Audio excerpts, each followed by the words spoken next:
All right, folks, if I could get you to kind of start moving toward your seats.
Right now. All right. I'm going to take it.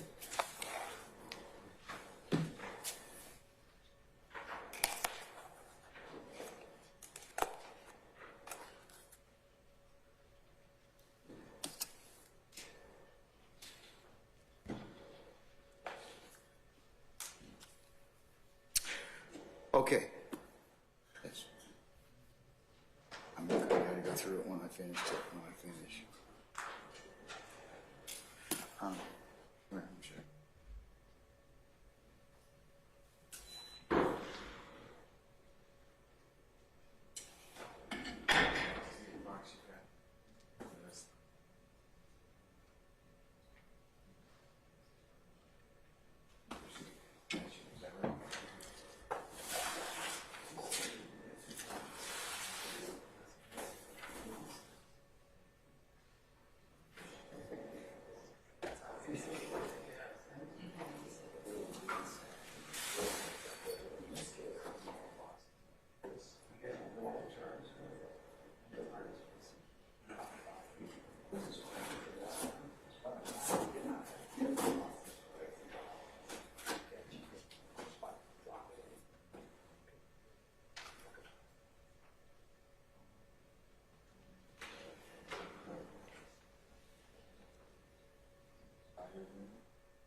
Yeah, just.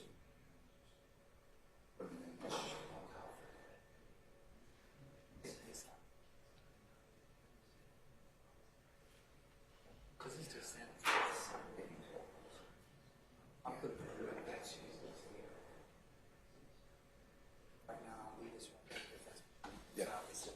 Okay. All right.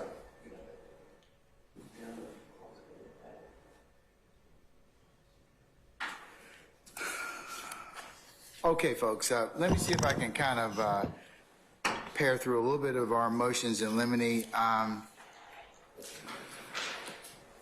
I know that the state, you all have a couple motions in limine. There's the motion limine on the substance of the indictment. That's one. Motion to admit evidence of lyrics. We're taking up that next week. You got your supplemental motion limiting to admit evidence of lyrics. I think that's coming. We're taking up that next week. And then there's an amended particularized motion limiting to admit evidence of lyrics. So there's 3 states evidence of states amended particularized motion limiting to admit evidence of lyrics.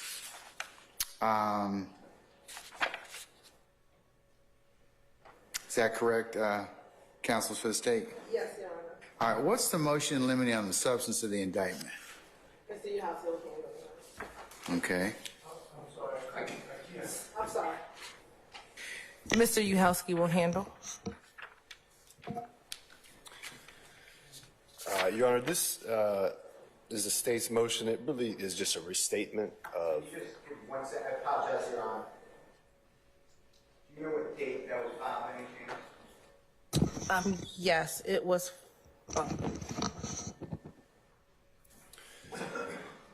So this is a state's December 1, 2022 motion on the substance of the indictment for the benefit of counsel.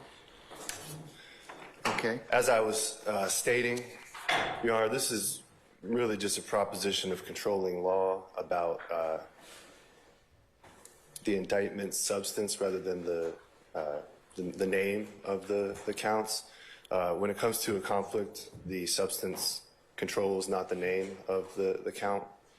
How would that affect before we go to trial? I don't believe that it would, but it's just a notice that we wanted to put in on the record. It's been, I guess it's been a while since this was filed, but should there arise any heretofore, unnoticed discrepancy between the offense and the substantive sort of language in the actual averments, then the substance controls rather than the caption.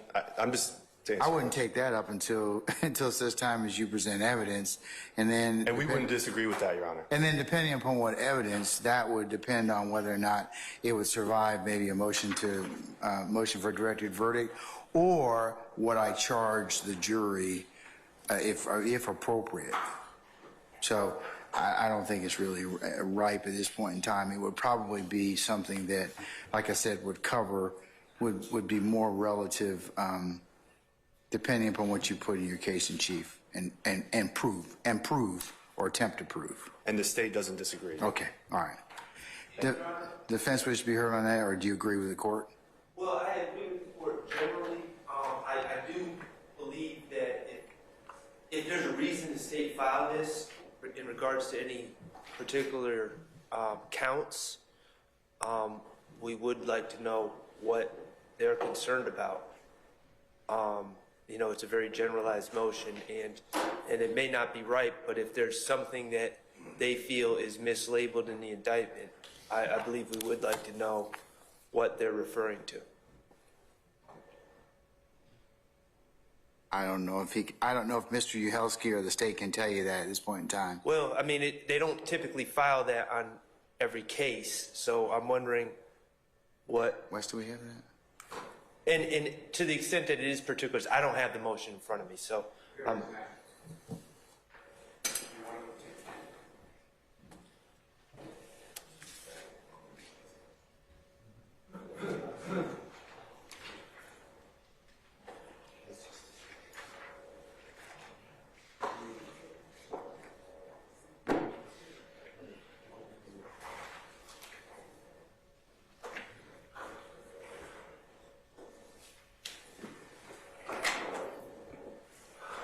Do you all have a copy of it I can look at? Yes, sir. Okay. No. State, state's motion number 1. That's it. Just let me look at it right quick here. It's eliminating. All right. It's you were too good to me. Give Mr. Uhelski that back. All right. Okay, I got it. Thank you, sir.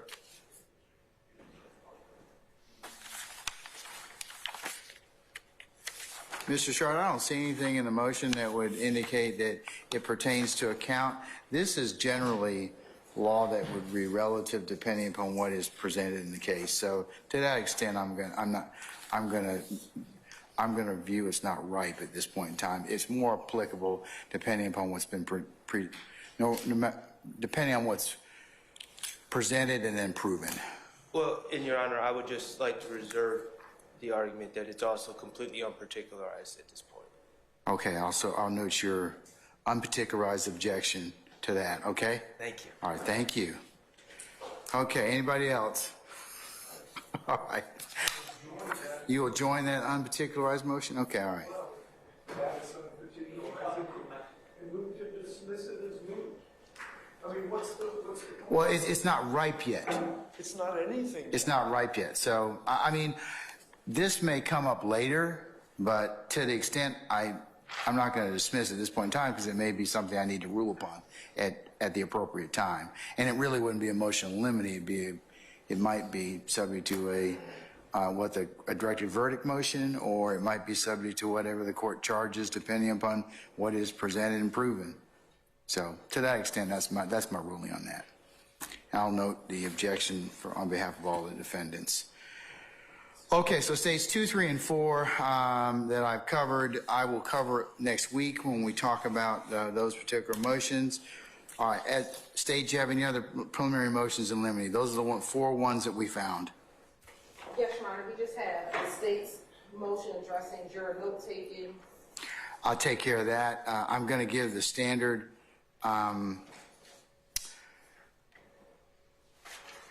You probably heard me give it to the panel that we swore in on yesterday. I will give them more specific, particularized instructions about what notes can be used for, the weight of notes, and everything else. So it's a pattern instruction. I'll give that. You're right, and specifically what the state was asking is because of the indictment and the various acts, being able to identify prior to evidence of a particular act, specify that the evidence that's now coming before the jury would be related to Act 177, so that they can keep in their mind what this evidence relates to. All right.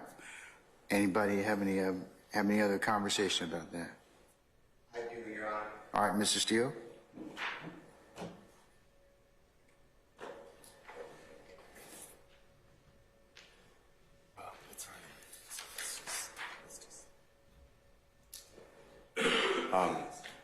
Sir, I'm going to oppose that motion for this honorable court to announce that this witness or this topic goes to Overt Act 177, for example, as Ms. Hilton said, or the prosecution being able to announce that to the jury for the following reasons. There are witnesses in this case that I will cross-examine that it will transcend any overt acts, will go into other counts of the indictment. I have nothing to do with count 1, which is the RICO conspiracy. This court will not let me, I will not do it and say now, Mr. I'm talking to Aaron. No, I am saying. Okay, sorry. Go ahead. Okay. Now, Mr. Witness or Ms. Witness, I'm now going to refer to, count number 58, wrongly charging Mr. Williams with whatever. That is not appropriate. I objected to this when this came up before. This honorable court said before that it didn't sound right, but you would defer to it, put it in writing. The state asked that they do the same thing. I said it's just like giving another opening statement. Okay, now this is what we're focused on. The jurors have to take this as a totality of the case, weigh everybody's credibility, and they're not pigeonholed into one item. So I am objecting to that. Anybody And they're else? not, this is not, I'm sorry, did I interrupt? No. I was going to say you finished. I apologize. But do you have anything else? Go ahead. Well, this is also not that complicated of a case. I don't know where 3 months comes from, 3 to 4 months. I can't imagine that it's a 3 to 4 month case unless the court grants our motion to get rid of 300-plus witnesses and the discovery that was served and thrust upon us, including today, by the way. There's some additional discovery, believe it or not. But it's a long case, but that's what notes are for, and that's what they're charged to do. So I'm not inclined ever to permit an opponent to say, okay, this is what it's for, because it's not just for that. It's the jurors can take it for anything they want. They decide what the facts are. They decide what count it goes to. They decide what overt act, and the court and the parties don't tell them that this is what it's limited to. So that's my objection. All right, sir. Anybody else wish to be heard on that issue that hasn't otherwise? You need to state something new, Mr. Short. If not, I'll just give everybody the same objection. Thank you. Okay. All right. State, I'm not gonna do that, and for the reason the jurors need to take notes. You all can tie that all together when you close, and they'll have their notes, and they can then you can invite them to look at different things, but to do that, to highlight that in their notes, I'm not comfortable with that, and I'm not going to permit that at this point in time. But I will give the rest of what notes are to be used for, much like the pattern. Okay? Yes, Your Honor. All right.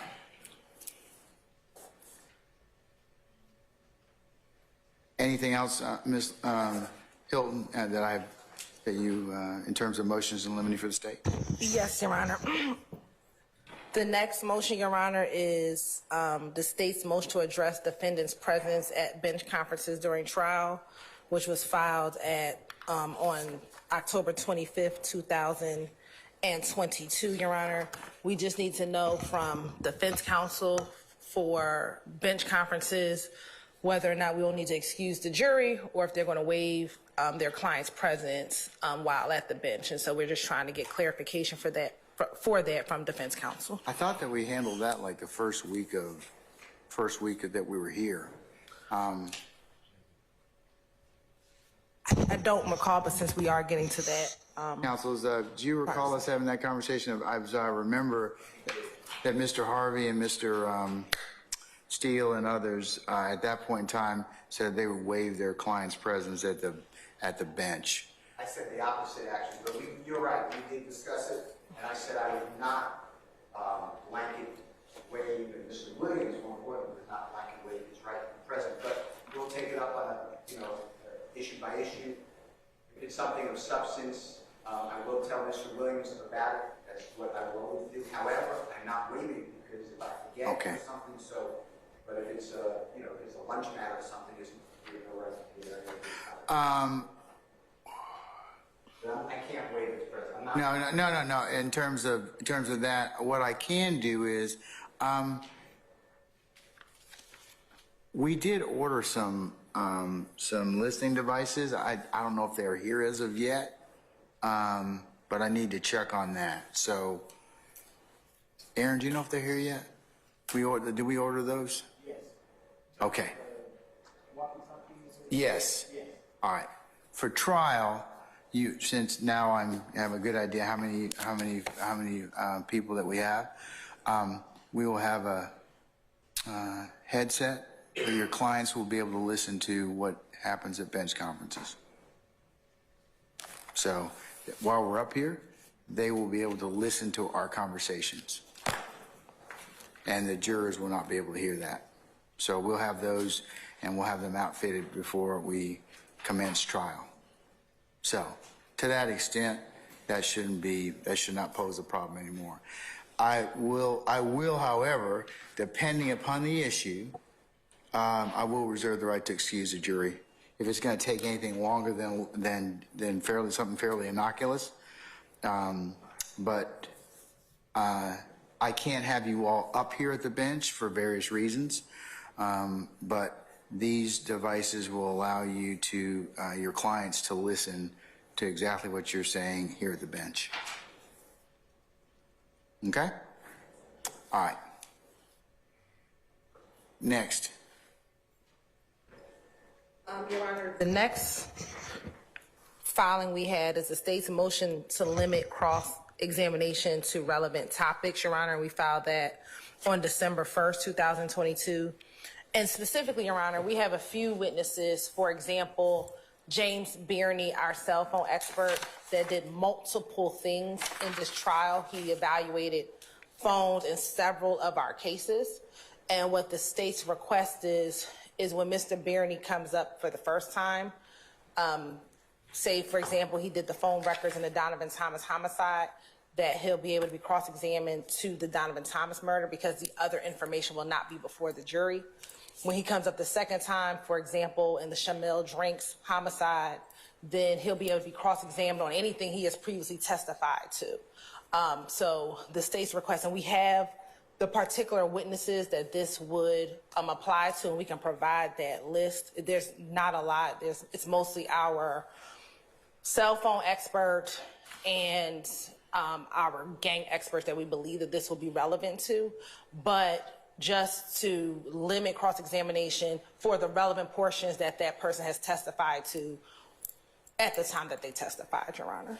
And again, that's because we're trying to make it not confusing for the jury and making sure that the evidence is coming out. But if they cross-examine him on something he has yet to testify to, the jurors would not be aware of what it is they're asking of that person. When will they, all right, I understand what you're saying, but when will we be able to cross-examine your witness on everything that? When the last time he comes up, he'll be able to be cross-examined on anything he's testified. You just want to compartmentalize it. And it'll be like a snowball effect. So when he comes up the third time, you can cross-examine him on everything he's testified to previously. All right. The last time you can testify on anything and everything that he's ever testified to, even up to the first time he's come.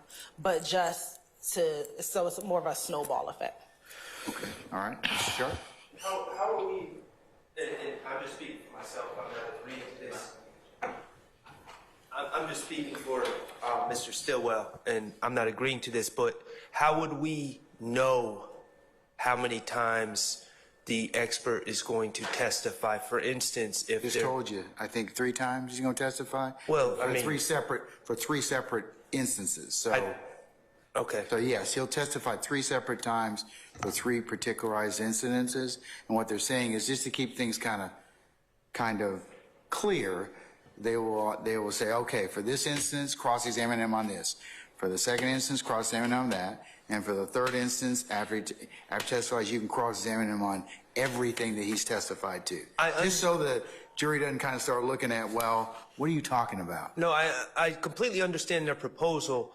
My counter proposal is if that is what they're proposing, that they put in writing witnesses that they plan to call multiple times, how many times they're going to call those people and about what particular incidents. So we know, because there might be things that I want to ask about incident 4 and they never call them about incident 4. I got you. How many witnesses do you think that will be applicable to, Ms. Hilton?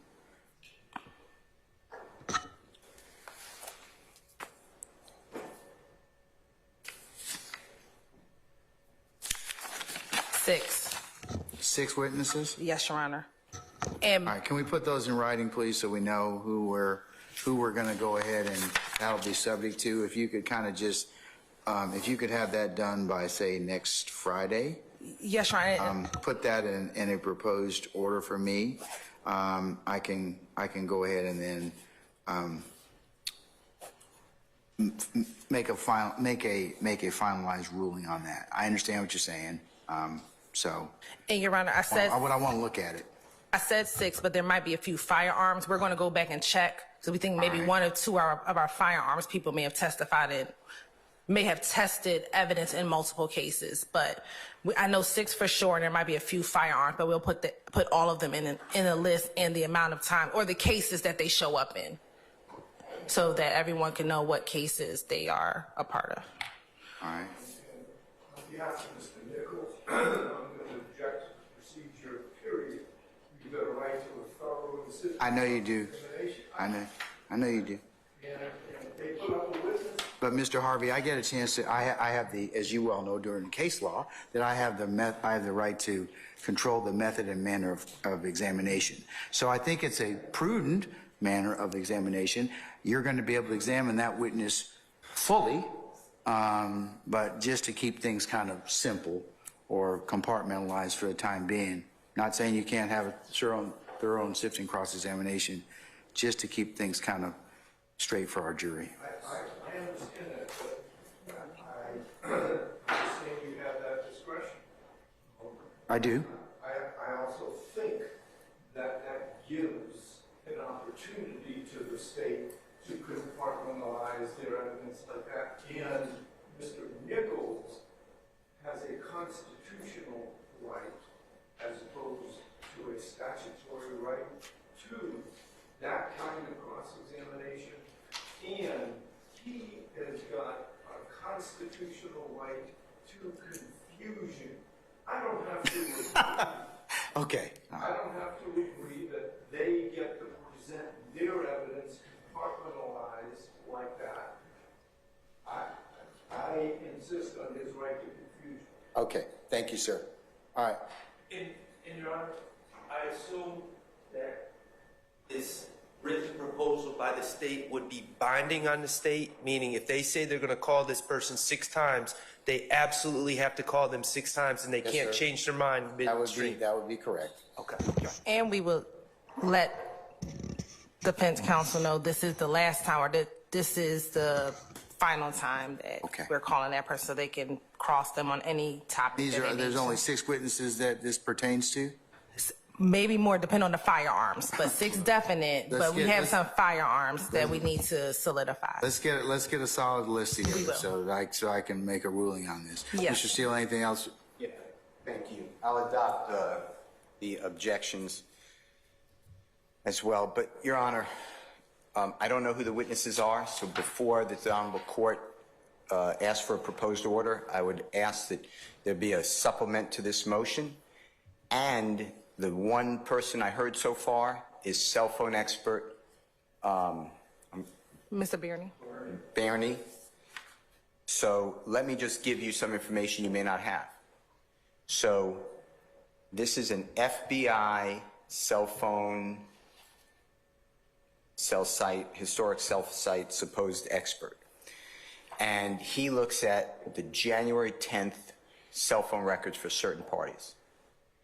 He excluded from the draft report, I have a draft report, by the way.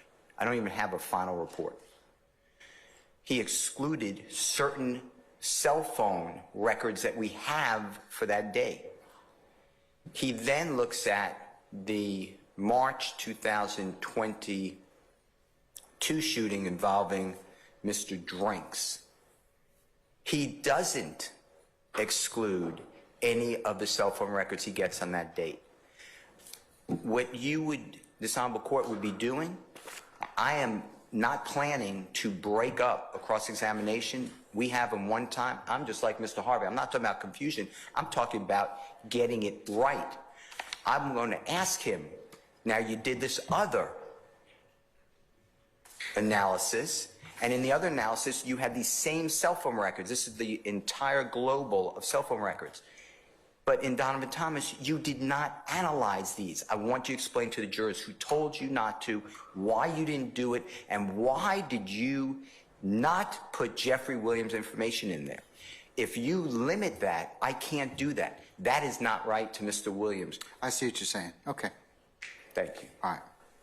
Plus, I don't know, and I'm not trying to repeat, I don't know who the other 6+ witnesses are, so I can't articulate that, but that's why I don't want you to do it. Plus, I cannot find a case. Now, I looked at this originally. It was not particularized, this motion that was filed on December 1, 2022. It doesn't say anything, but you know what I did notice, and I looked too, because, you know, I thought that I would help out the court. I can't find any case that allows a court to do that. Okay.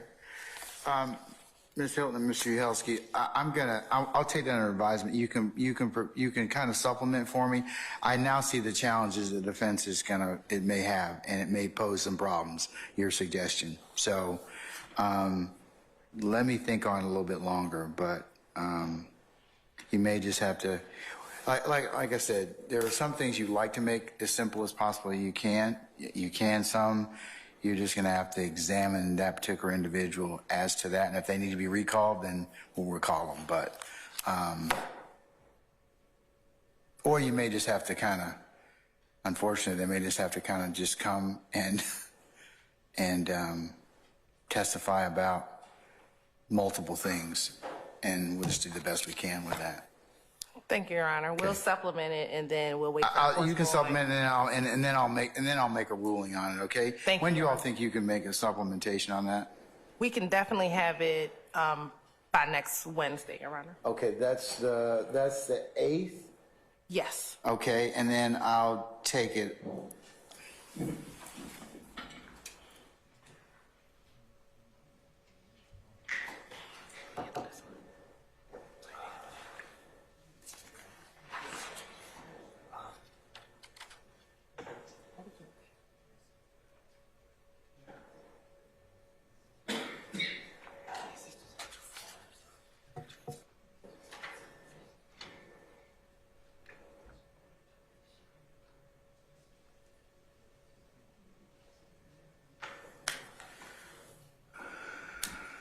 Your Honor, for right now, those are all the motion limines that we have at this juncture. Thank you, madam. I'll address it again on the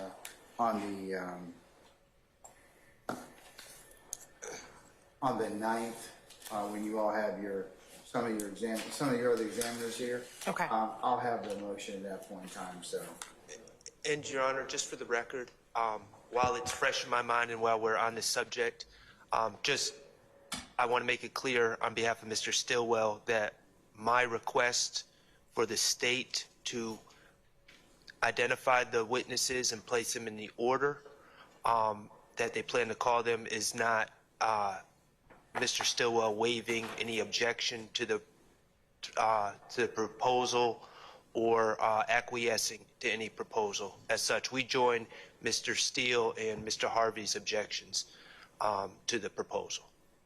And also, Your Honor, co-counsel and myself would like to point out that Mr. Ernie, I believe his name is, has not been qualified as an expert as of yet. Anyway, the cell phone witness has. We still have not had any Dauber hearings on him. I think is he one of the people we're supposed to? Yes, Your Honor. He will be qualified on November 9th, Your Honor.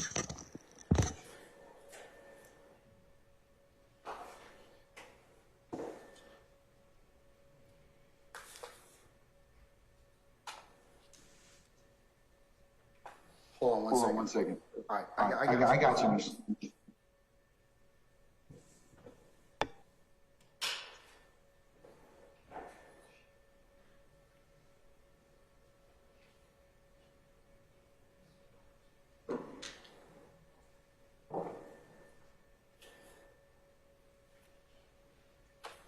Aaron, come on.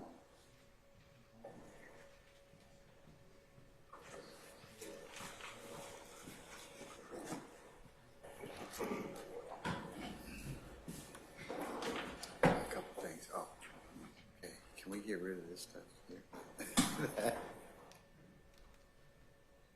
This right here? All right, let's get this. What about disconnected?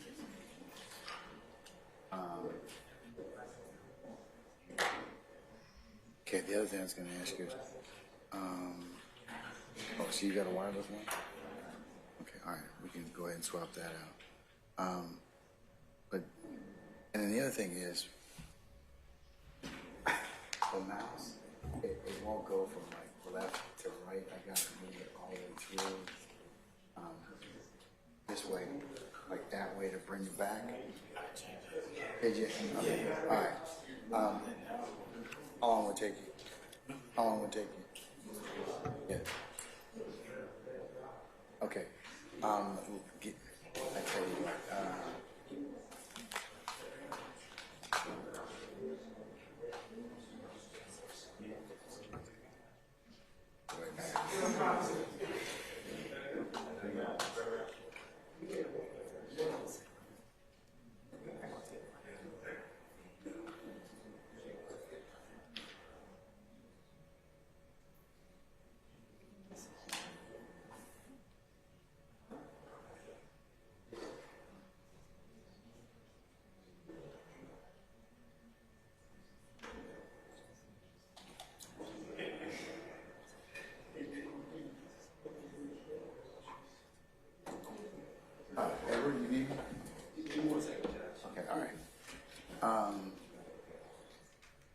the other thing is, my camera's not coming on.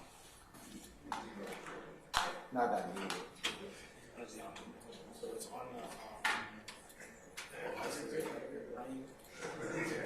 Oh, like what, this one? Oh. That's why it's not on. Yeah, okay. I got you. Not that I need it anyways, and because it's gonna get me on off angle anyways, I don't need it. So I just wanna make sure it's on. Okay, all right. All right, so that's working. What's all this stuff down here? That's really good.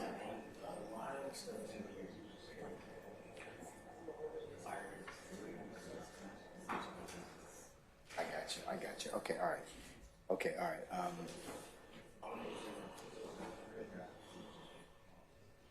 Yeah, we get all the cabling and everything else out. Okay.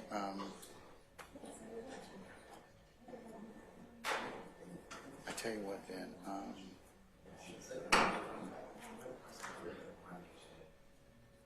What time of year today?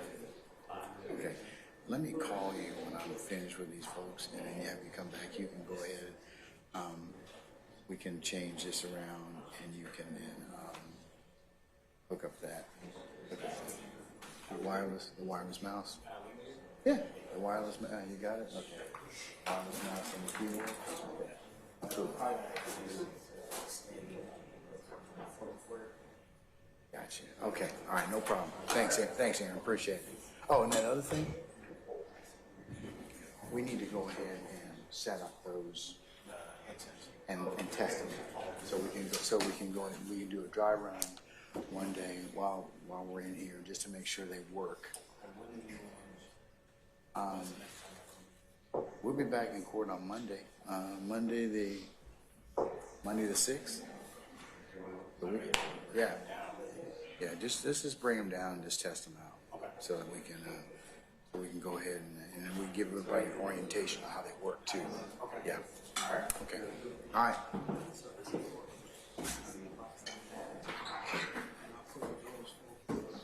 That'll work. Yeah. That'll work. This is a long piece work. This percentage is just so we can have it. But what I can do is probably put it. So I have it. Yeah, that'll work. Okay. Yep. That'll work. Thank you, sir.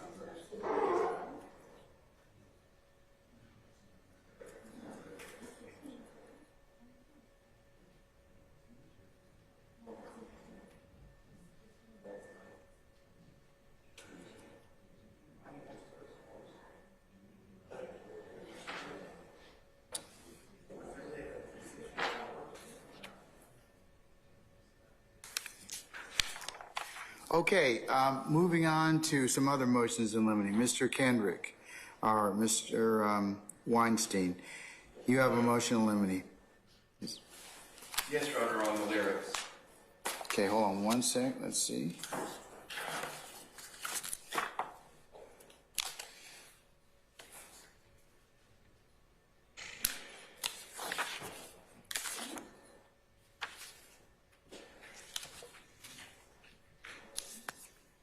Okay, that one I'll defer until I've heard the other lyrics motions next week. So can I defer that one? Absolutely, Your Honor. Okay, what about the motion in regards to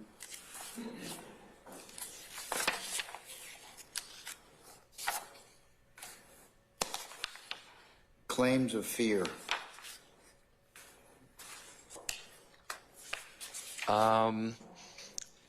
I'm personally not familiar with that motion, Your Honor. I'll have to find that and get back to you.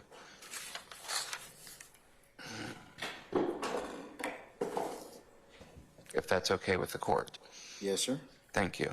And you got motion regarding gang experts. I hadn't heard those yet, so let me defer on that one.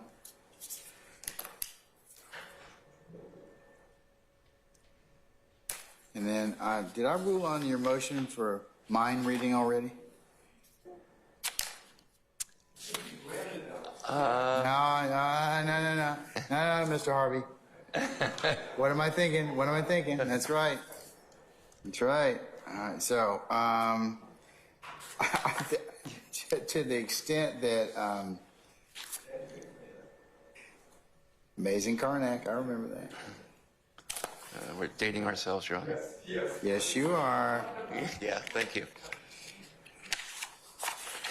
I believe we also filed around the same. I've got it here. Yeah, let me see what it says. It says,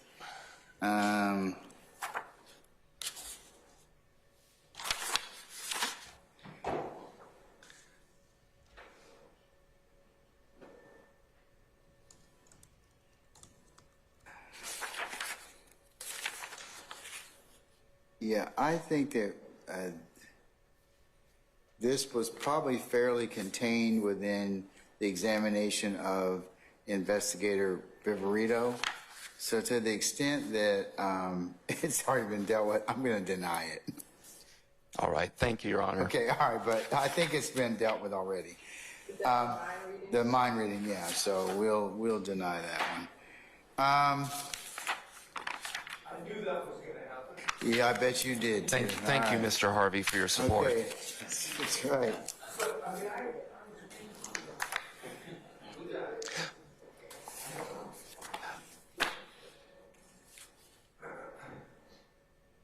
And Your Honor, just to clean up motions we may have filed, I believe, and I'll have to find this, I believe that there was a motion filed in the fall to strike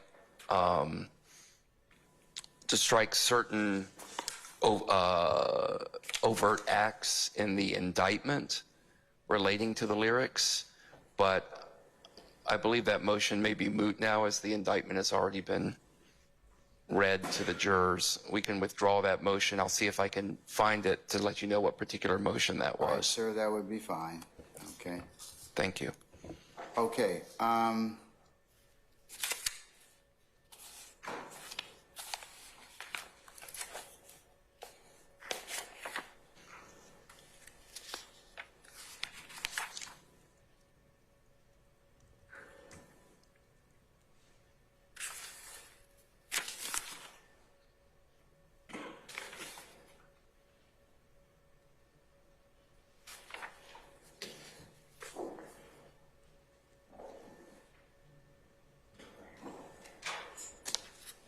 Your Honor, as it relates to Mr. Kendrick, in August of this year, they filed, or Mr. Kendrick filed, motions to withdraw certain motions. Yes. And on that list, Your Honor, he moved to withdraw the motion in limine regarding claims of fear, as well as the motion in limine on mind reading. He also moved to withdraw the motion for disclosure of state's experts. And this is on August 18, 2023. His second Brady versus Maryland motion. His motion for discovery of interview with KC. He withdrew his motion in limine regarding gang experts. He withdrew his third Brady versus Maryland motion. He withdrew his motion for discovery and production of affidavits allegedly supporting warrants. He withdrew the motion in limine on mind reading. He withdrew the motion to prohibit witness intimidation and abuse of prosecutorial power. He moved to withdraw another Brady motion. He moved to withdraw a motion for discovery and production of Garlington Instagram. He moved to withdraw his motion to dismiss the indictment and/or motion to suppress evidence and derivative evidence. He moved to withdraw his motion for discovery and production of unreadable discovery, and he moved to withdraw his motion to sever. His motion to sever. Thank you for itemizing those, Ms. Hilton. No problem. Okay, all right, so we have those, and Was the proposed order entered with that, Mr. Kearns? No, Judge. All right, let's go ahead and enter an order to that extent, based upon the filing. What date was it filed, madam? August 18, 2023. All right, August 18th, so we can just pull that and we'll enter an order. Wes, if we could. Yes, Judge. All right, thank you, sir. So but we still do need to hear Mr. Weinstein, the lyrics motion, and I said I'll defer that for the time being, okay? Thank you, Your Honor. All right, sir.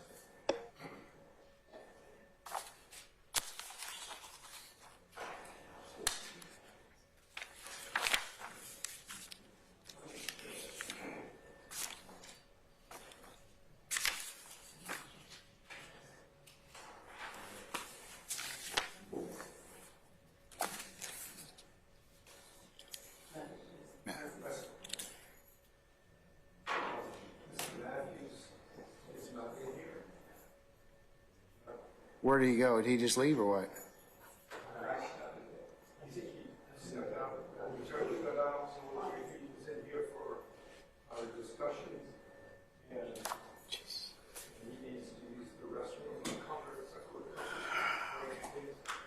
Somebody call him and find out where he is, please.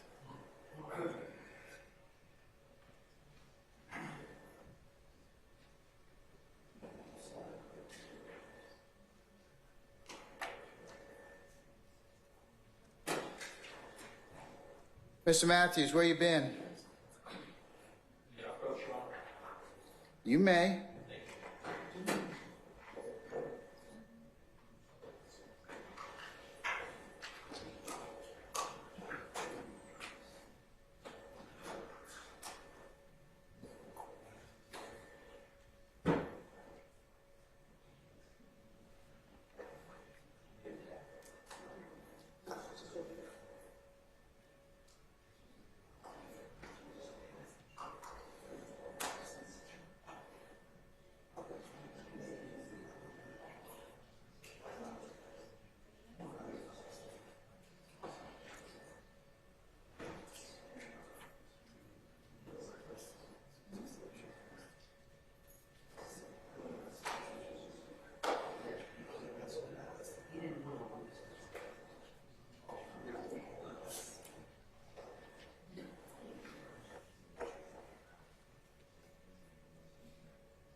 Go ahead and finish your.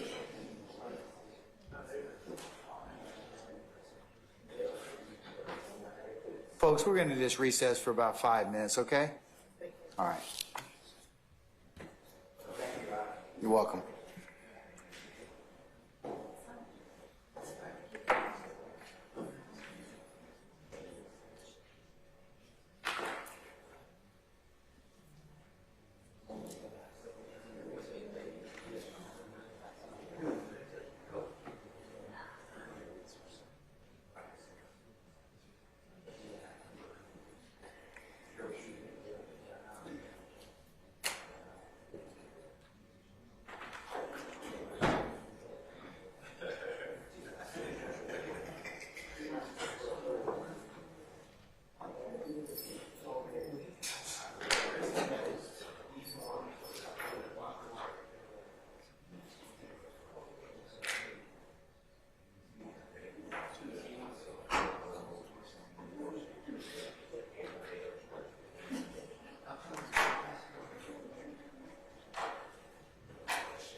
Okay,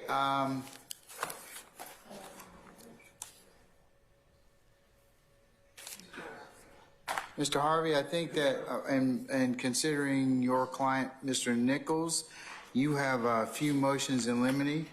The first one is a motion in limine to exclude photographs and screen grabs taken from internet social media sites. So let's start out with that one. Oh, good. Oh, come on.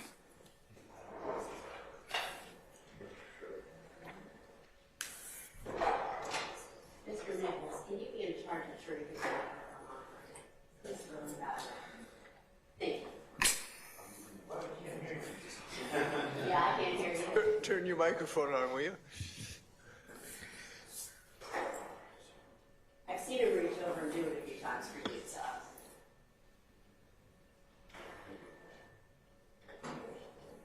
As long as it lights up. Is that on? Yeah, okay.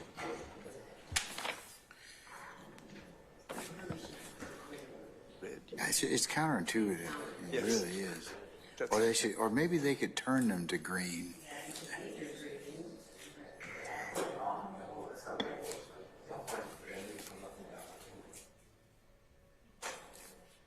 You know, but that would be too much like right. You know? I would do get that right.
Okay, is everybody back now?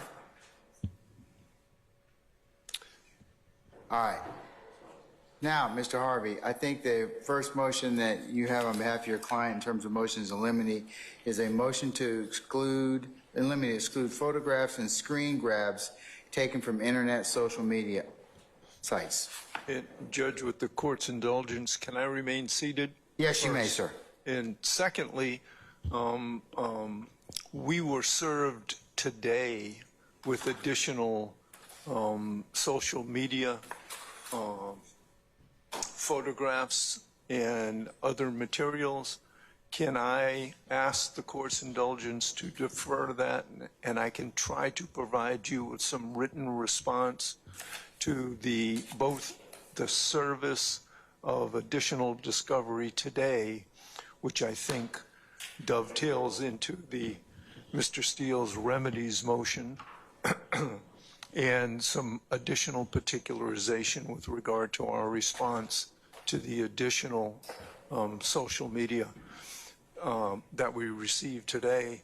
Secondly, with regard to photographs, I guess other photographs, since I don't know, and perhaps closer to trial or during trial, we will be provided with the specific photographs that the state intends to admit into evidence, and we'd have a better idea of what particular photographs we may want to argue to the court about. I'm confident that we can agree on some, but not necessarily all.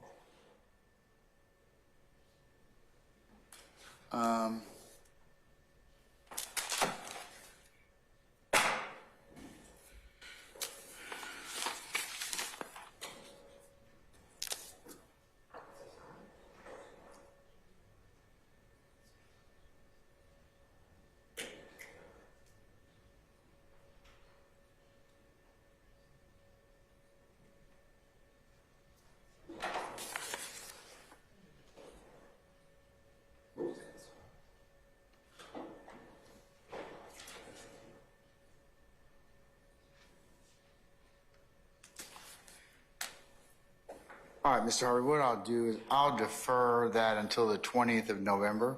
That's, we'll actually argue it or have any further argument in terms of limine, on that day. And I believe that the other issue, in terms of photographs, I'll probably need to rule upon them on an individual basis, depending upon if they're shown to you and you have no objection, or they've been provided to you and you have no objection. That's fine. If not, you can make an appropriate and timely objection. I would just encourage, to the extent that we can, there shouldn't be too many more surprises as to what is going to be shown. So, but if you have objections to that, some specific photographs, do you have any at this point in time that you identified already? No, Judge, because I don't know what the state intends to introduce, but as you know. Okay, I'll just leave it at that. All right, I tell you what, Mr. Harvey, I'll just defer it until such time as if it becomes an issue, you can make an objection, or you can let me know before that witness is going to testify. Okay? Yes, sir. All right. You've got a motion limited to exclude any and all evidence and testimony pertaining to suspected controlled substances and other contents found at the arrest location. Right, and Judge, that is a motion that we have jointly. I don't know when, that's a circumstances of arrest argument. From March 17th of 2022, the court has heard the motion to suppress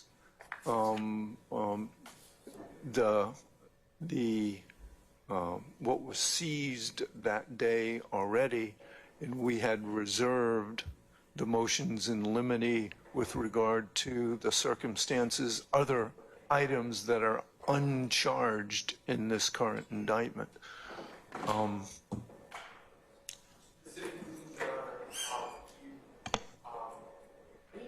Speak up, sir. Specifically, Your Honor, you ruled against us regarding the motion to suppress the firearms that were found on the side of the road, if you recall.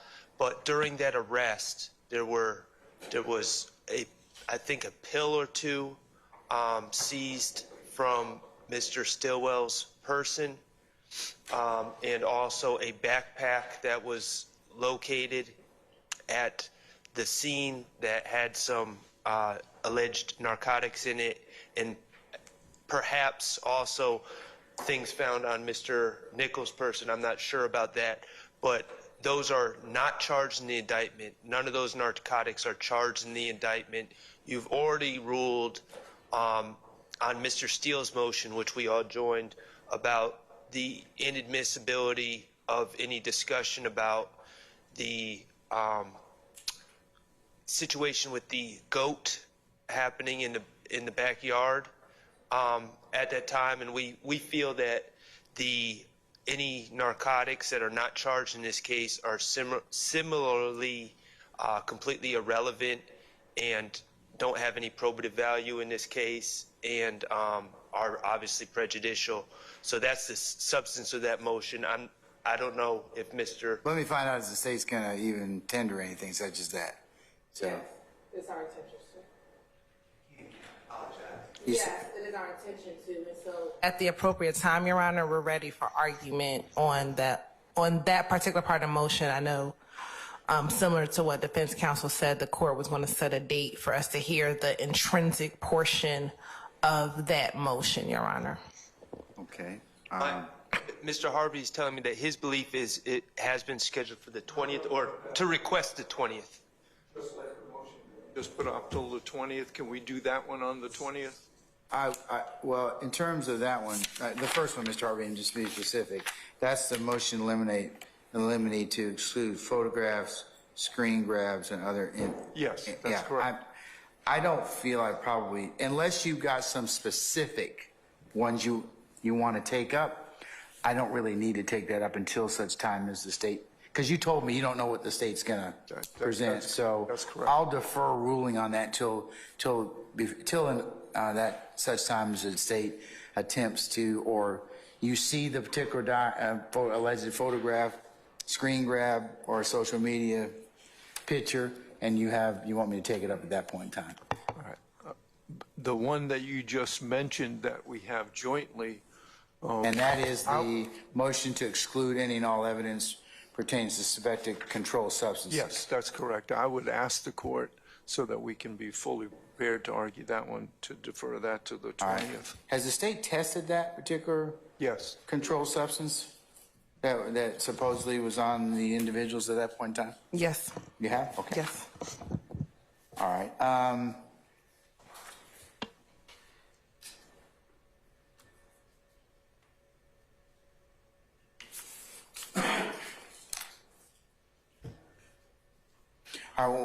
Are you prepared to argue at this point in time, Madam, Ms. Hilton?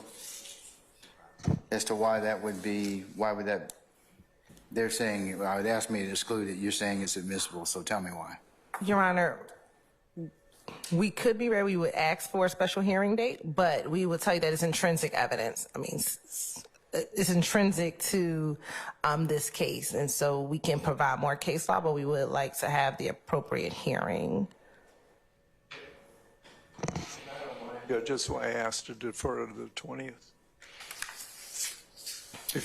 If it pleases the court.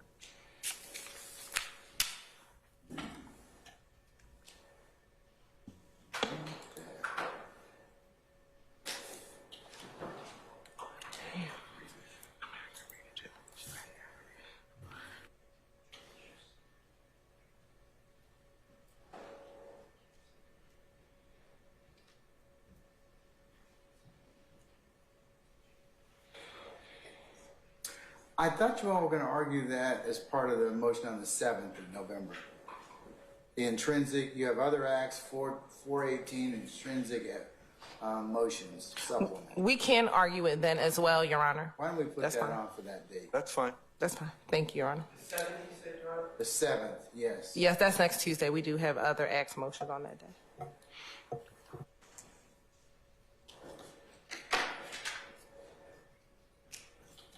All right, Mr. Harvey and Mr. Steele, Mr.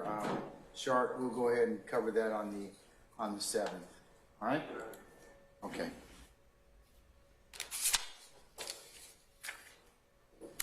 All right, Mr. Harvey, I think the next thing that you have is that there is a motion in limine to use the use of photographs to relevant, non-prejudicial, and non-duplicative evidence. That one I'm going to have to wait on as well? Or do you have some in particular that you want me to look at or consider thus far? Would you wait on that one Sure. also? I'll defer that one until such time as it is introduced. But I would invite the state as much as we can, because what I don't want to do, folks, is I really would like this, the presentation evidence to go fairly smoothly, and I don't want to be taking up time necessarily to put our jury into their headquarters and for us to take that break. So to the extent that you all are very professional advocates, very seasoned, to the extent you all can come to some resolution, that would be fine. Or just my 2 cents and my suggestion to you. But I would encourage you all to do that, as it tends to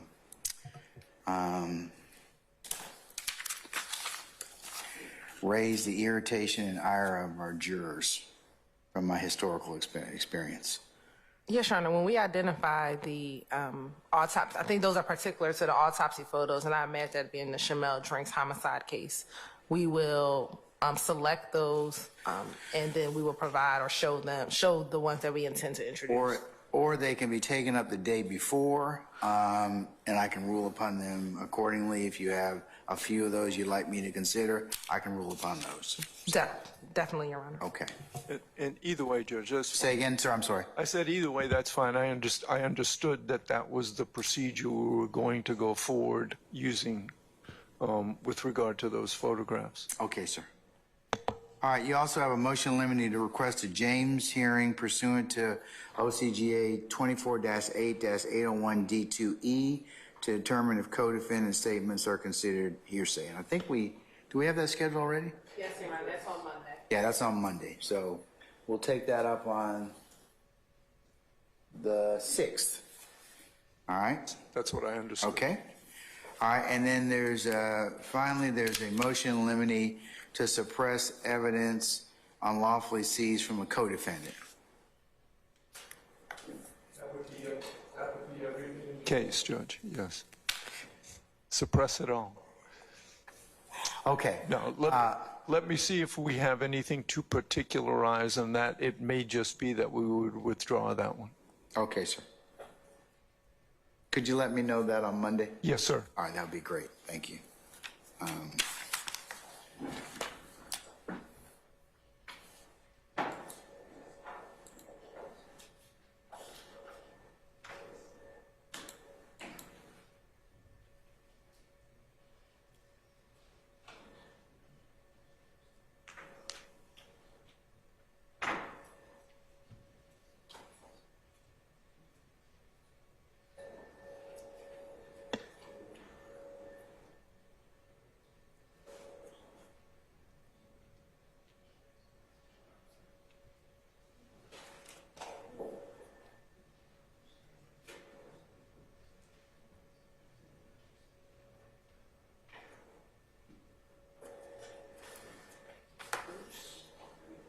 And Judge, Hold on, sir. 1 sec. yes, sir. One sec, please. Thank you.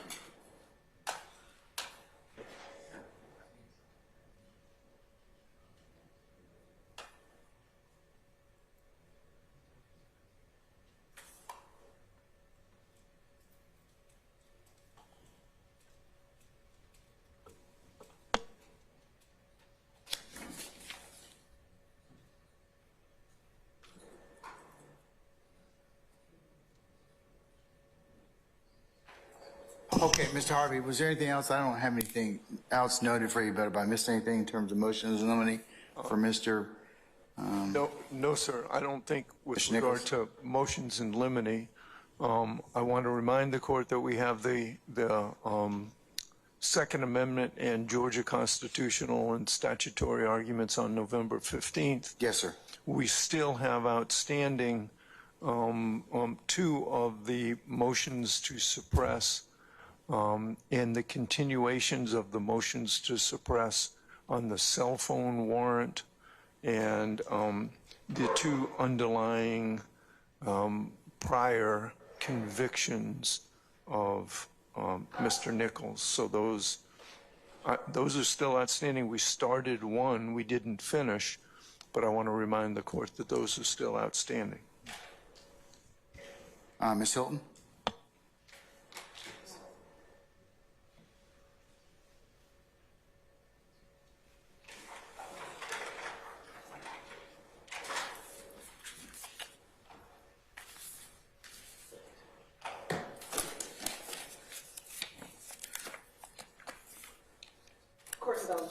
Yes, ma'am.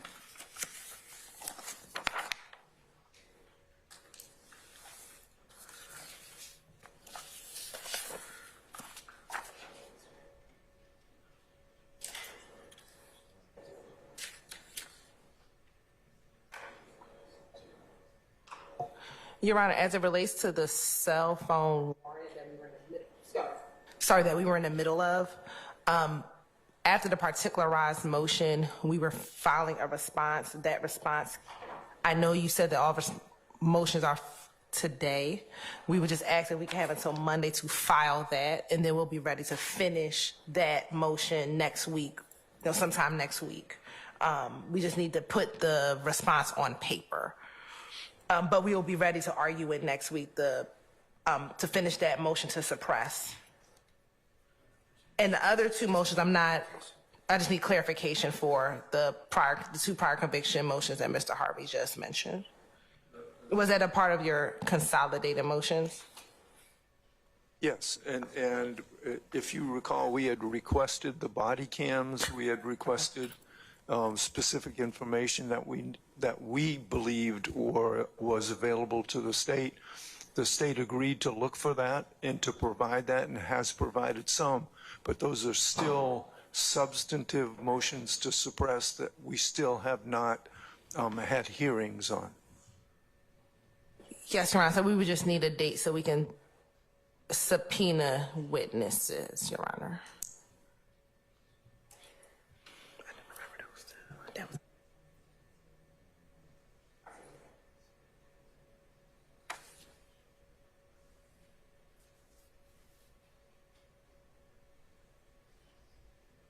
Sure.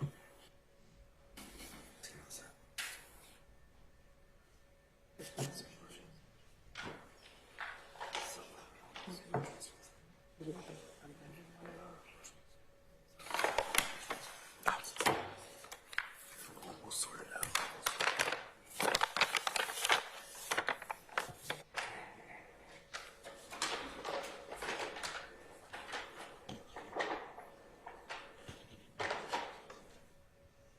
Harvey, do you know what day we started that motion, so I can try to get that on the No, and would you turn your microphone, please? I can't hear you. All right. Smart out. Does that go on the record?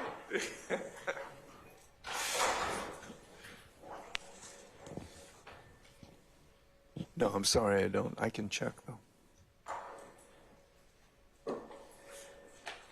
What was it called? Motion to suppress? It would be a motion to suppress with regard to a search warrant for cell phone records. Okay, I'll try to find it.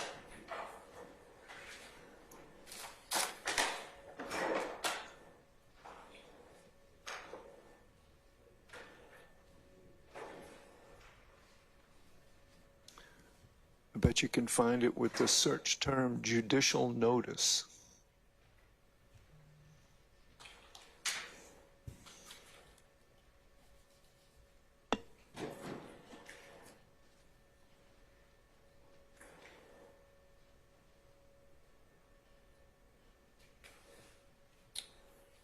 All right, Ms. Hilton and Mr. Harvey, I'll put it on for the 16th after we finish up the Williams motion for discovery, that issue, okay? That's argument. Sure. Are we're gonna do the motions to, all the motions to suppress on the 16th, or we're gonna do one next week? In terms of what? In terms of the cell phone? Yeah, but there was, yes, in terms of the cell phone, and then the two evidentiary motions to suppress. Which evidentiary motions to suppress? Which ones are those? The one you just put on, the two that you just put on for the 16th. Are we going to do? There's a cell phone motion, and then what else is there? We have to finish the cell phone motion, and what's the other one? When was that filed? That was filed back when we originally filed motions. There were two, because there are predicate acts that are alleged in the indictment based upon searches and seizures. I believe one was in 2016, one was in 2018. We filed motions to suppress the seizure of that evidence on both the 2016 event and the 2018 event.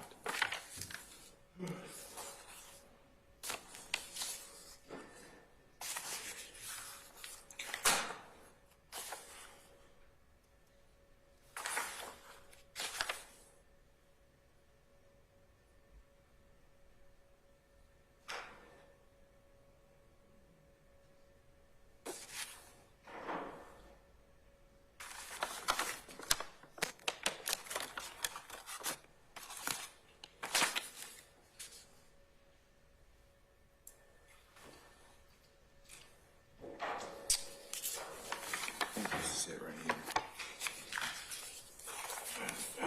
Hey, Wes, show this to Mr. Harvey and the state and see if that's the one they're talking about.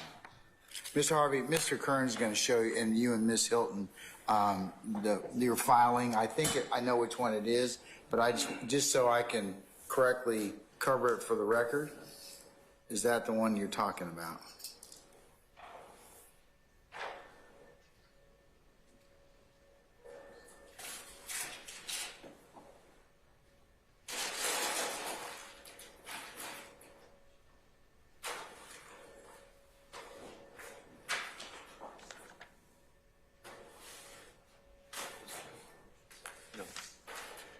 this is that's the third party.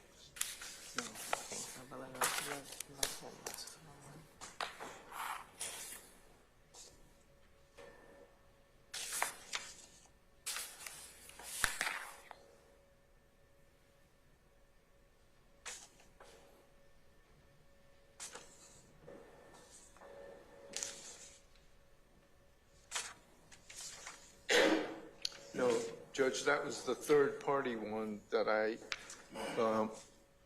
told you that we would make a decision as to whether to withdraw that and announce that to the court on Monday. Okay.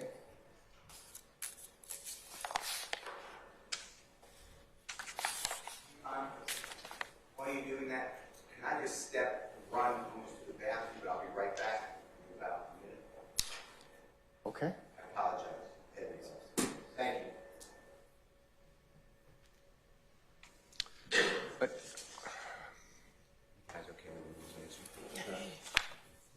I believe it comes under the rubric of motion for disclosure of items arguably subject to suppression, or motion to suppress those items. We're not on the record yet, so. I'm sorry? We're not on the record yet. Oh, okay. Yeah, sorry. Where is it?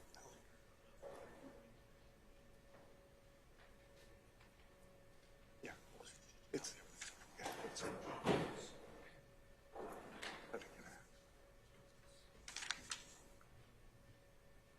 well, yeah, and I think.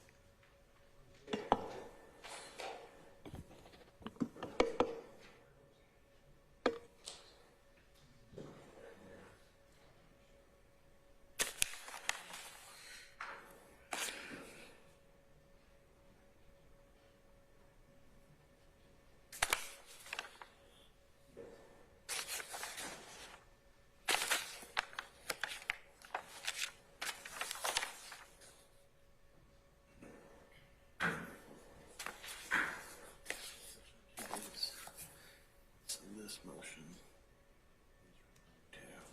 and that you'd asked them to particularize it before you heard it. They were supposed to, I think they were supposed to particularize it for the 28th of, I believe they should only double check. But the state's supposed to particularize that.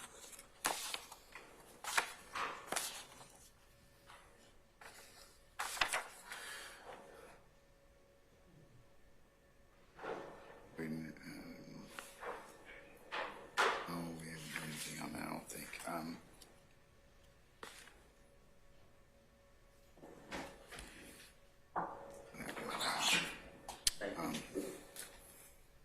Thank you, John.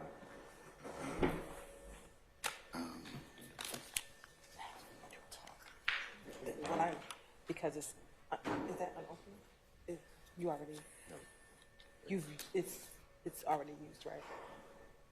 You can have it back. Yeah. You have everything. No, you have everything. You have everything on the drive I gave you. That's just, you have everything. Ms. Hilton and Mr. Uhelski, for the, I think Mr. Harvey has identified it as a motion for disclosure of items arguably subject to suppression and motion to suppress those items. Is that the one you're talking about, Mr. Harvey? Yes, sir, and that was called on for hearing earlier this year, and when we announced for hearing, there was discovery that was outstanding, which I had just mentioned a few minutes ago. When did you get that?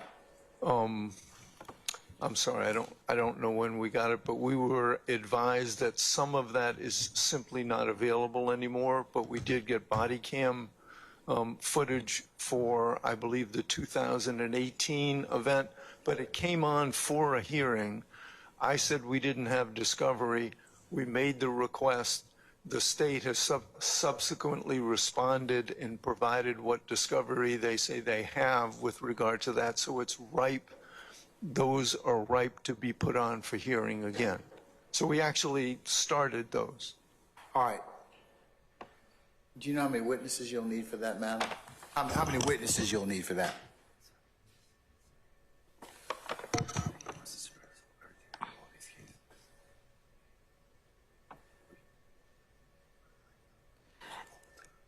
If it's only the 2017 and the 2018 cases, Your Honor, then we would need the responding officers, I believe. Not having it right in front of me, I would say at least 2 witnesses, one for each of the stops in this case.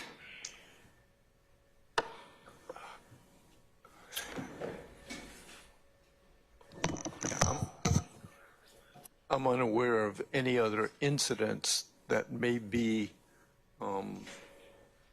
attempted to be admitted by the state. Those are the 2 primary incidents, and those are the 2 predicate acts listed in the indictment.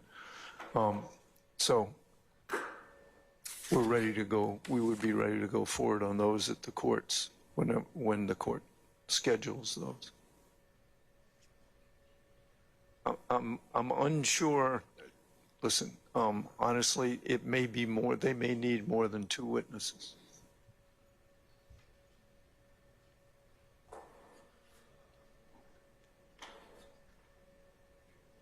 I tell you what, Ms. Hilton, before I schedule that, gather your thoughts and check to see how many witnesses you'll need. I'll ask you, let's revisit that on Monday, and you can let me know how many witnesses you think you'll need, and then I can schedule that accordingly. Thank you. So it might be the 16th along with it, but I might pull it to another day. So once we talk about that on Monday, okay? Yes, Your Honor. All right.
Your Honor, in reading Mr. Nichols' omnibus motion, it is a very general motion to suppress. It is not particularized, and so we would just ask if prior to, it can be particularized as to what is at issue and why they're asking for it to be suppressed, so we can be prepared. And Why are they asking for it to be suppressed so that we can be prepared to respond? And I'll be glad to do that, Judge, if we haven't already done that. Okay, all right. Okay, other than that, Mr. Harvey, anything else? No, sir, I think we did have in our, and this is not a motion in limine, but there was a motion to suppress identification. Let me, for the purposes of the record, withdraw that. Okay, all right. Wes, we can do a suitable order for that, please. Okay, all right. Anything further, sir? No, sir, thank you. Okay, thank you, sir. All right,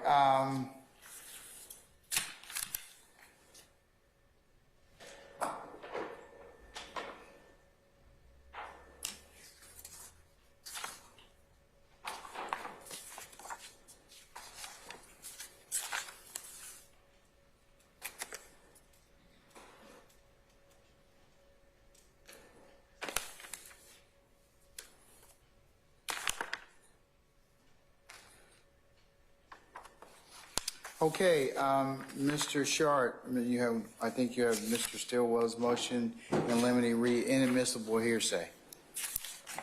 Yes.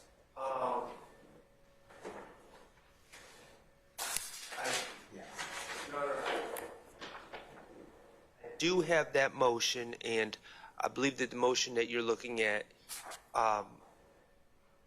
applies to and is particularized to one specific conversation, alleged conversation between two witnesses, a DG and a KC. But I filed that motion early on, and I think that that particularized motion kind of falls under the general proposition that we would like the court to exclude all inadmissible hearsay that the state plans to enter into evidence in this case. That was the first piece of evidence that I felt needed a motion, but at some point after discovery dump, it became clear that there was a lot of hearsay in this case. So at some point we do need to address the inadmissibility of those statements as well as others. Well, I think I asked you all to particularize that though, so I could hear it. I mean, so I can hear it. Well, have you done that as of yet? Your Honor, my recollection is that you ordered the state to identify which hearsay statements that they plan to admit, and then we could address them. And we've yet to hear from the state on that matter. This was one particular, this was filed before you ordered the state to do so, and it was one very obvious issue that I knew was going to come up. But again, this discovery is just full of hearsay upon hearsay upon hearsay, and it would be impossible to particularize every piece without knowing what the state seeks to admit. And I think Your Honor understood that and ordered the state to identify those pieces of evidence. Are we going to hear that next week, Ms. Hilton, as part of the hearsay motion? Your Honor, we are filing a motion or a supplement today regarding particular hearsay issues that we think may arise, Your Honor. May I ask a question of the state, Your Honor? Certainly.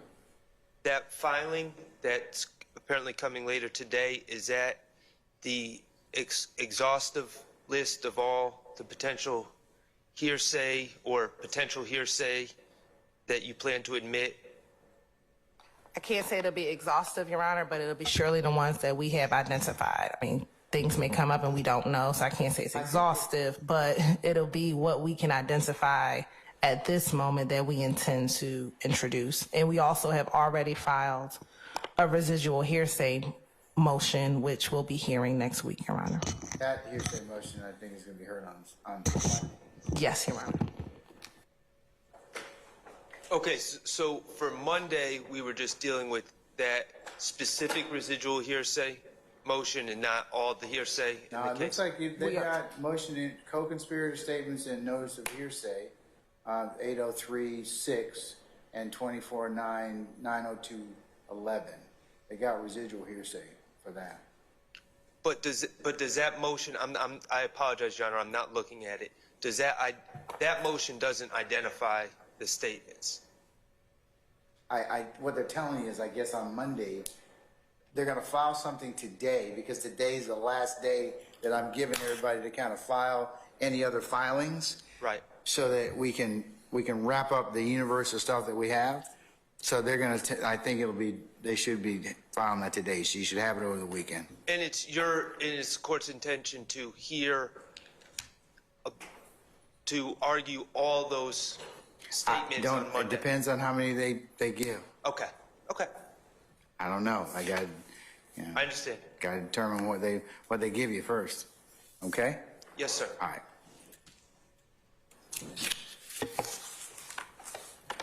So what I'll do, Mr. Shard, is I'll lump that into this particular motion to be heard on Monday, and we can just see where that goes with that. Okay? Understood. All right, sir.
All right, Mr. Steele, I have few motions in limine you filed. We'll start out by motion in limine number 1, sir. Your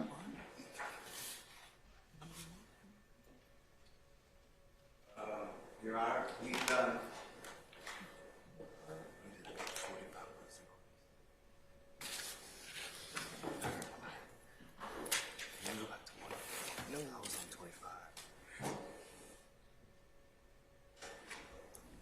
Your Honor, we think we're on motion number 20, motion limit 25 for Mr. Williams.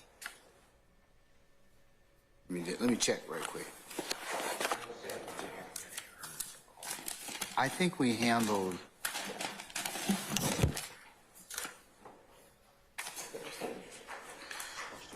I think we handled most of Mr. Williams' motions to suppress.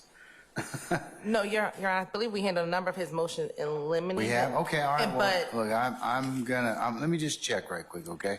All right. Can I approach Your Honor? Yes, you can, sir, absolutely.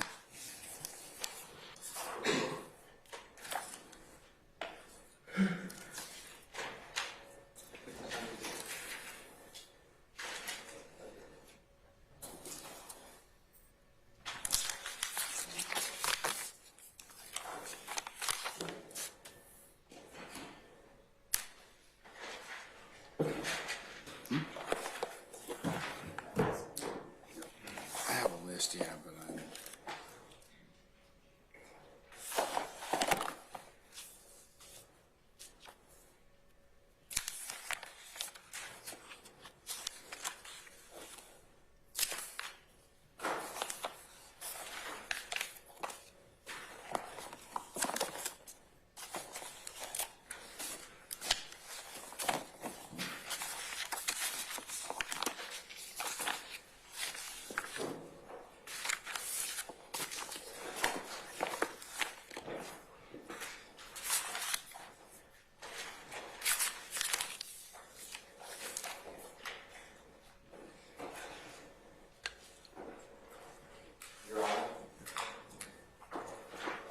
Sir.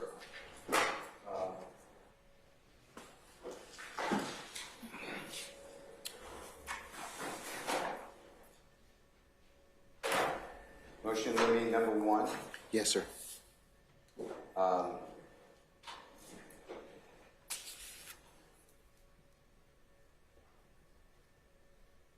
Filed on October 3rd of last year. 2022, yes, sir. Yeah. And your Honorable Court granted that. There'd be no mention that I represented other people, and you did that on 8/21/23.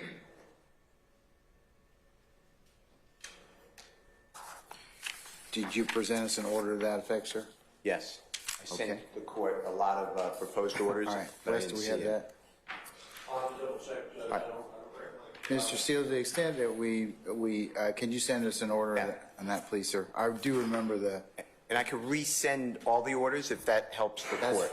That's fine. Is that okay? Would that be helpful, Wes? Absolutely, Judge. Yes. Okay, that's fine.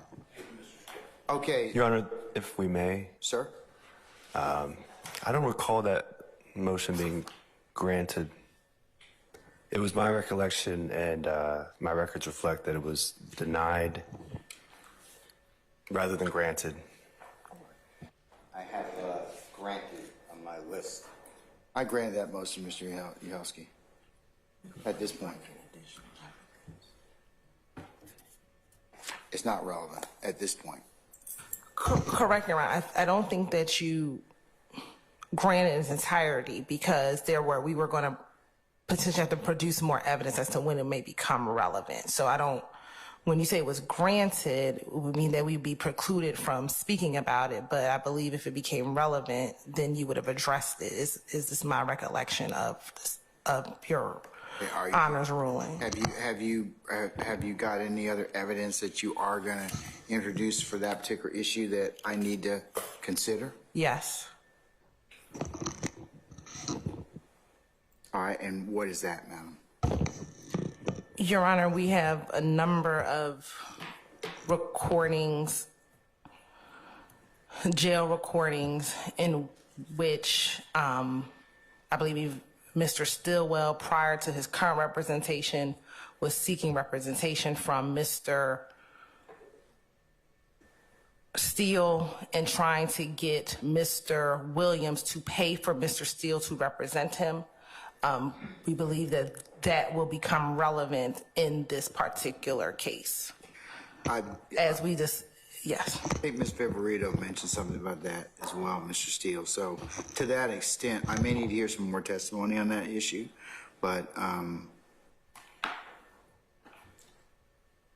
So actually, you've heard that before, and this is a really bad time to bring that up, because if the state is going to say that I'm going to have to become a witness, the jury is sworn. Mr. Stillwell contacted me. You know who really contacted me was Kara Convery, who used to work in the DA's office, along with detective, and I can't remember his name, with homicide, and it was involving the Drinks killing. And they said they have Mr. Stillwell here, and he would like you to God bless you, you to represent him. I wrote them a letter. I said, I don't represent Mr. Stillwell. I don't know what jail calls are, but to put in front of this jury that Mr. Stillwell asked or wanted Mr. Williams to pay for me, he never paid for me, ever, to represent Mr. Stillwell, ever. And now, you know, to throw that in, that is somehow going to be relevant in the case, and I'm going to sit there and look like I'm some sort of lawyer for Mr. Williams to hire for other persons in this case. I asked about that a long time ago when we had the motion to have me removed from the case. But I did tell you that it might become that part of the challenge that you individually as counsel are going to face is that potentially there might be an actual or a perceived conflict. And I said that could be revisited. So Your Honor, I don't know whether, and of course, as you know, that may come up at any point during trial or any other through representation. So, do you know when those calls were made? No, I don't. Well, let me tell you, well before May 9th of 2022. That's before Mr. Williams was arrested. So you're telling me today the state has more evidence that it didn't have in August 21 of 2023 when we argued this motion? Yep. That's not accurate. And if they're just reviewing their evidence, that's pitiful. Your Honor, we've had this evidence. It was turned over. Matter of fact, Your Honor, portion of this evidence was already submitted during a motions hearing involving Mr. Viverito, specifically the calls regarding Mr. Stillwell after when we went to go seek his cell phone out, Your Honor. So this is not new evidence that the state is reviewing, and that is why we asked the court to hold on his ruling, because we knew he had additional evidence of Mr. Steele or Mr. Stillwell requesting Mr. Steele. I am unaware of Ms. Kara Convery asking for Mr. Steele to represent Mr. Stillwell, because I don't think that would have been appropriate for her. But what I do have, Your Honor, is on the night that Mr. Stillwell was arrested, which was March 17, 2017, Mr. Stillwell asked Investigator Hogan to call his lawyer, Brian Steele, and Brian Steele, they called him on behalf, Investigator Hogan called Mr. Steele on behalf of Mr. Stillwell. Investigator Hogan went into the interview room, put Mr. Steele on the phone. Mr. Steele, I believe, was on vacation at the time when he talked to Mr. Stillwell, and Mr. Steele then said, Don't speak to them. They're very fine people, but just hold on and I'll be down to visit you at the jail. And that was on March 17, 2022, which that has been turned over into discovery. So we had asked at the time in August of this year for the court not to make a ruling because what we were talking about in August was very limited to the entire discovery of what was relevant at the time. And that's why we asked the court not to rule, because we did believe that there was going to be other evidence that would come in this case as related to Mr. Steele's representation of not just Mr. Stillwell, but other defendants in this indictment, Your Honor. And so what we would ask is that there be a hearing separate and apart as to whether or not this issue has become relevant, but we believe that it is relevant as it relates to this case. I got a phone call. I denied representation. I never went to see Mr. Stillwell at any jail. I doubt I even said I'd come down to see him at a jail, but whatever's on recording. I wasn't on vacation. I haven't taken a vacation. I'm working, and it's preposterous. I've never been retained ever by Mr. Williams to represent Mr. Stillwell. I represent Mr. Stillwell, as the court knows. I got him 2 bonds on some sort of stop in Cobb County and a stop in Fulton County. That's it. I never represented him on this call. I'm honored that he called me, and I'm declined representation. And I put that in writing to Kara Conberry. All right. And so what am I going to do now? So what am I supposed to do now? So this comes in, so I have to testify before the jury and explain how countless people give me the honor of calling me or emailing me or texting me and asking me to represent, and I politely say no? No, I think that part of the, well, at least that from the court's been kind of gleaning, that potentially might have been an issue is they're thinking that this might be something that might become relevant or may become relevant in terms of just pattern or practice. I don't know. That's just kind of what I've gleaned from what has been, what the court has heard thus far in terms of just pieces of motions and whatever. But I also do remember at the beginning of the case telling you that you're a very prolific lawyer. People will call you and hire you all the time, and your record speaks for itself.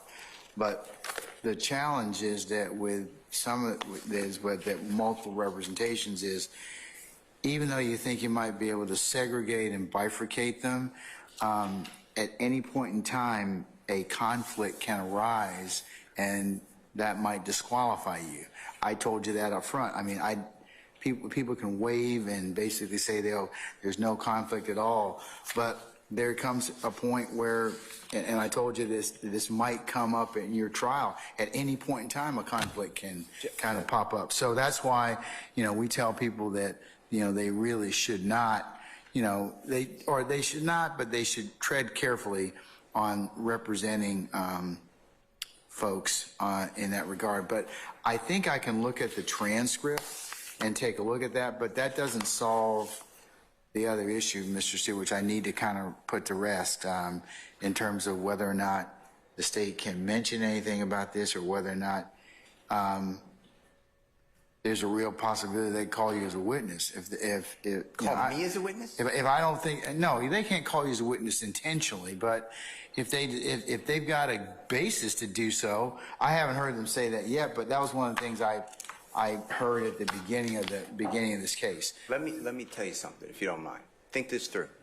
I did not represent Mr. Stillwell on the murder case that he was falsely arrested for involving Mr. Drinks in March of 2022. He reached out to me through the district attorney and the detective. I respond in writing. You're telling me that the state didn't know about that until they looked at his phone? They knew about it because a member of their office who ran the gang unit called me with Detective Hogan, who's over that homicide case. They knew about it. They mentioned it previously. I never represented Mr. Stillwell on that case. To say there's a conflict would be ridiculous. It would be like saying if Mr. Kendrick called me today and say, hey, how about we join together? That's not a conflict. I would say I can't. I represent Mr. Williams. The state, if they want to get in this evidence, they're going to have to jump through a hoop, but they excise my name. That's what you said before. You redact my name, and if they want to say that somehow there's some conspiracy on hiring lawyers, they can say that Mr. Stillwell, I'm not saying he has this information, reached out to Mr. Williams to pay for his lawyer. Let me look at that. I think and Ms. Weaver's going to look for me. So let me hold off on that until Monday. We'll revisit that one on Monday, okay? Let me see exactly what I said. Visited already. No, let me see what I said first, Mr. Steele. Well, I don't okay? want to revisit it because, I mean, you granted. All right, and like I said, if unless something changes. Yeah, I mean, but that's every motion in limine. That's any motion. Yes, sir. Yes, sir. All right, let me hold on that until Monday, and I'll put forth and give you some directions on whether or not we need to do anything else with it. Okay. Okay. All right, sir. Well, it's not okay, but I'm going to follow your direction. Yeah, I mean, I don't like it either. I mean, but as you can imagine, with a passage of 10 months, unless I can see something, I'm just as I want to be very certain about it. It sure would have been nice to get a motion for reconsideration timely. I mean, do you realize that you're giving the state all this time? They don't perfect their motions. They don't give us the notice that you're supposed to give us on co-conspirator supposed hearsay. They're not giving us discovery. They give us discovery today. I mean, do you realize what as lawyers we're doing here? Yeah, you have. Crazy how they're being treated. I've never been treated like this. Okay. All right. Let me circle back on this on Monday. And Ms. Weaver, if you can find that, Mr. Steele seems to think it's around 8:21. Okay. Yes. All right. Thank you, madam. All right. Moving on to motion in limine number 2, motion to strike. That was filed on 11/29 of 2022. In 1 second, sir.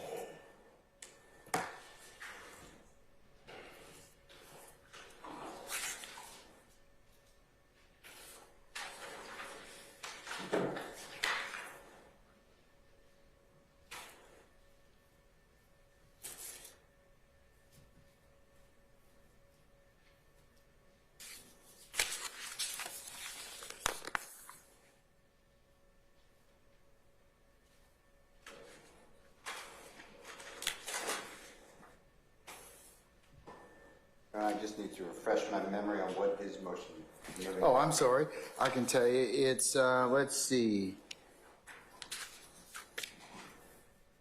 I want to say it's probably, it looks like it's the indictment purported lyrics of his published music and social media poetry, and the use of these lyrics, poetry, artistry against Mr. Williams in the upcoming trial would be a constitutional violation. So We're arguing that the 8th. I'm sorry? We argue that. You said next Wednesday, the 8th. Yeah, we'll take that up on Wednesday, the 8th of November. So I'm going to defer till then. We'll do that. And by the way, on motion limine number 1, going back to that, I did prepare an order. It was, you did grant it no mention, and then you said unless things change. So it's exactly Let me look at that, and I don't doubt it, Mr. Steele. Let me just look at it, and then we'll talk about it again on Monday. Okay. So we can. And if the state is going to make an issue of this, you need to fully brief this issue. I don't want to hear, because now my memory's coming back a little bit about this, and I think I did make a ruling on this, but I'm not going to reconsider it unless you all have something you can lay out, A to B, B to C, C to D, etc. So,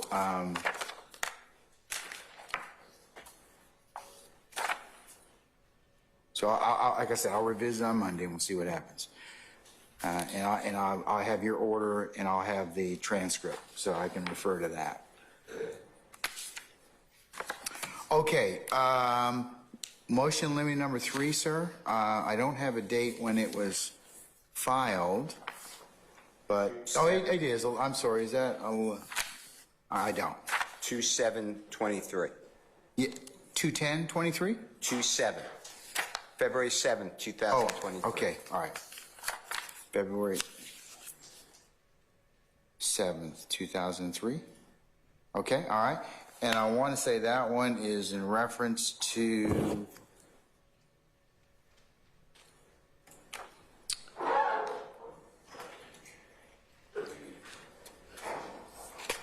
think that's something in regards to the testimony of Ms. Viverito. It's anybody, but it's you know, text messages that may come into evidence, or Instagram or Twitter or lyrics that nobody can needs to invade the ken of the jury, K-E-N, of the jury, to decipher them unless unless it helps the fact finder. Your Honorable Court, on 8/20/23.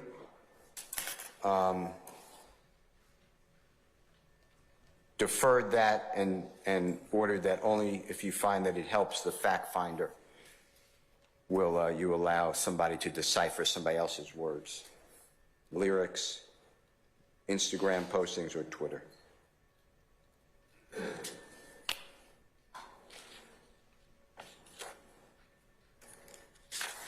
Okay, State, what's your discussion about that issue?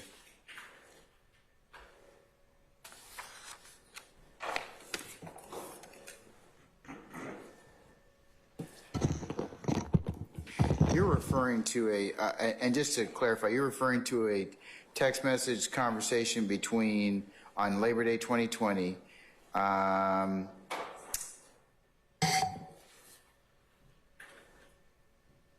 where Ms. Viverito opined the supposed flyer of Rayshon Bennett showing that he will be forming on Labor Day 2020 in a text exchange allegedly between Mr. Huey and Mr. Williams states Slatty handle and stay very low means that somehow there's going to be a physical attack on Mr. Bennett, a.k.a. YFM Lucy. Is that right?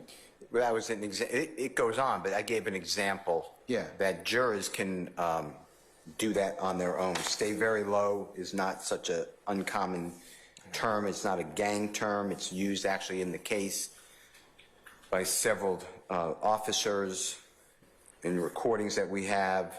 And Slatty handle, the jurors will hear what Slatty, and Slatty is referred to a lot by a lot of people, and the word handle is self-explaining. So I just used an example, but there's several, and we don't need to sit here and have a witness who's the court may or may not say is an expert to say, well, let me tell you what Slatty means and what Slatty handle means. And in this particular circumstance, this is exactly what they were saying, because that goes to the intent of the writer, speaker, and it's the same for the lyrics.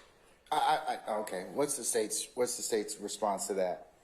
The state's response is that this attempt to exclude testimony is kind of improperly mischaracterizing opinions, whether lay or expert, as mind reading. There's no case law supporting that position. Instead, you have 702, which specifically says that Georgia courts look to federal case law, looking at Daubert. So when you're talking about Daubert, the state is entitled to offer opinions about the meaning. Mr. Yelsey, let me stop you just for 1 second. Are you going to have some particular expert, one of your experts, tell what these particular terms mean? Or, I mean, I don't know what Slatty handle means or stay very low is, but then again, I'm not on, Instagram or these other social media sites for me to understand that. Correct. So who is going to come in here and testify or give some elucidation about that? Gang experts, No. such as Miss, Viverito. Judge, you got to. And if I could just apologize respond. to interrupt you. I apologize. If I could just finish the response. Let him finish, Mr. And then Mr. Steele, you can respond. So, you know, you have expert testimony about gang jargon that talks about coded language that is going to be beyond the average juror's understanding. As Your Honor, I think, understands that there's 11th Circuit case law to that effect. That's United States v. Garcia, 447, Federal 3rd, 1327.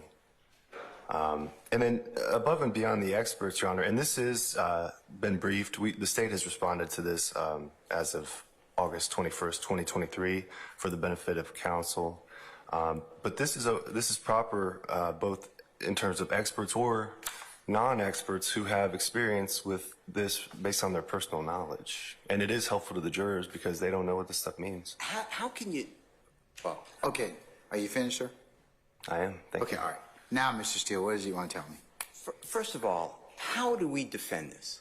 I've asked, it's in writing for a year. What is the background? What is the import of the gang supposed expert's testimony? I don't have anything. We have no reports. I get a CV. Now some gang expert or some lay witness. In addition, you've heard. And unfortunately, for a gang expert, it's not like a scientific witness where you get a report. You get a CV, and the person's going to, if they qualify, will tell us the basis for their knowledge on this. You ordered under 704, 24-7-704, under Harris versus State that came out this year. You ordered already that every gang expert, in fairness and preparation for cross-examination, give the background of what they specifically what they're going to testify and how they get there. I have nothing. It's been ignored. Your orders go ignored by the state of Georgia's prosecution team. In addition to that, we've argued this. You deferred it, and you would make a decision whether it helps the jury understand. So for the prosecutors sit here and say there's no law on this, that's just preposterous. The law is clear. If it doesn't help the jurors, you can't use a lay witness or a fact witness. If the jurors get it, they don't need some slang. I mean, and it may or and what you know, I mean, there's a lot of slang that we have in our language, but whether or not it's the average layperson understands it. I mean, that's what you said before. You already ruled on this. You defer it, and you'll make a ruling only if it helps the fact finder. I also asked for who is going to be the person who is designated to do this type of interpretation. What is the background? And you granted that. I have nothing though. Okay, right. First, let me.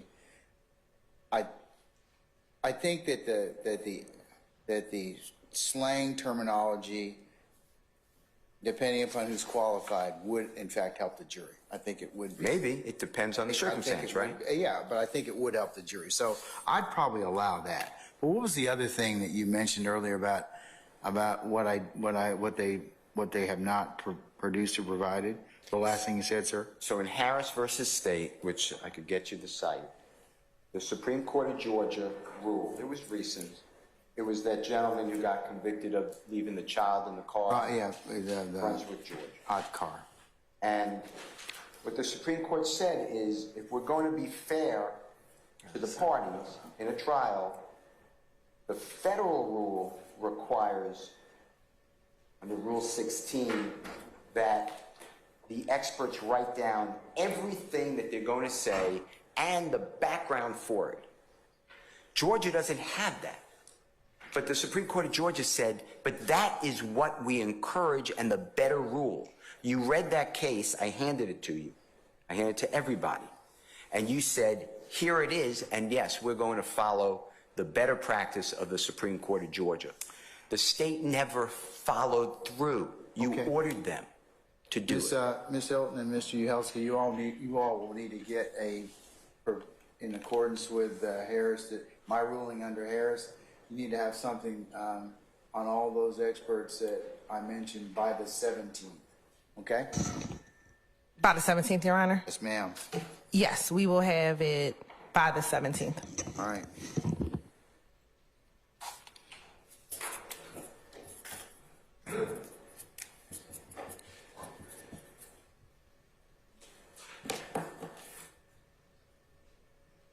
What's the citation for Harris? I just sent it to the state this week. Can I go back and get my, Yes, sir. oh, here's my iPad. I'll get it for you right now.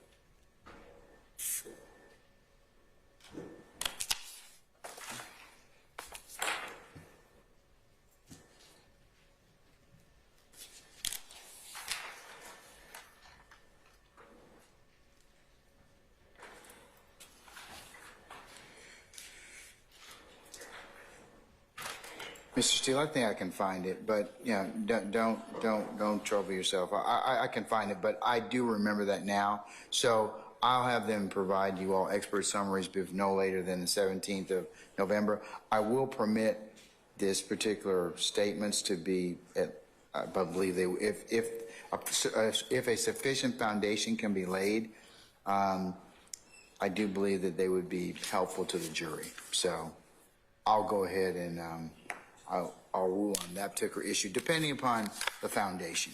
Okay?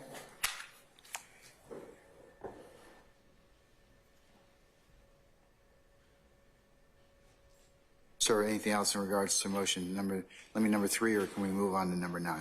No, we can move on. Do you want the site? Yeah, if you got it, that's fine. It's Harris?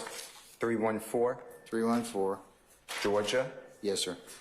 238. 875 Southeast 2D 659 2022. What's the pinpoint? Do you have the pinpoint for that? I will. Give me 1 second.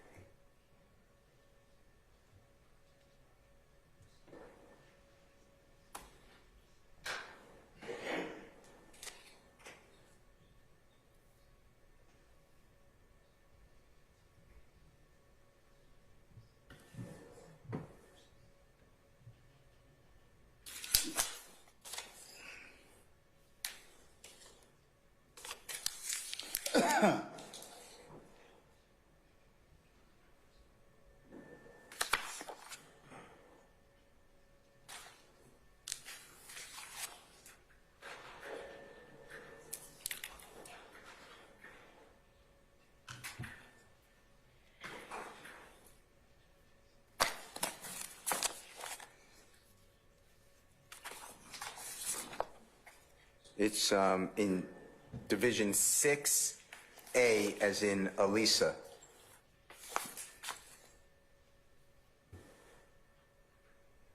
Okay. All right, sir. Thank you. Thank you. Okay, moving on to motion limiting number 9, sir. Okay.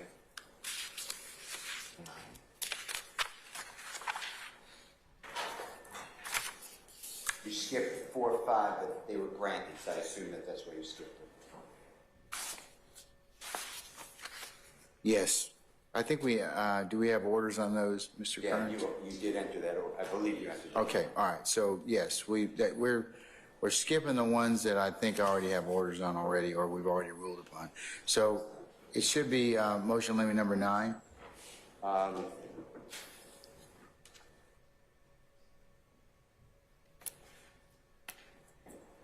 think in regards to recording between Mr. Eppinger as well as his mother. Right. And a statement in which Eppinger purportedly states something to the effect of, "There's nothing to do, I got Thug." Yep. And possibly other references receiving assistance from Thug. Yep. So there's no evidence that Mr. Eppinger's mother is part of any type of conspiracy. These would be these would not be falling under the co-conspirator hearsay statute.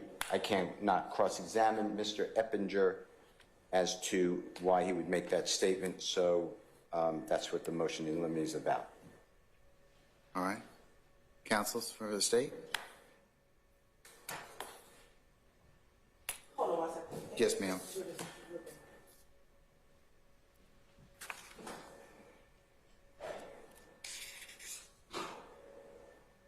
And I know we heard this, I just don't have on my note what the outcome was.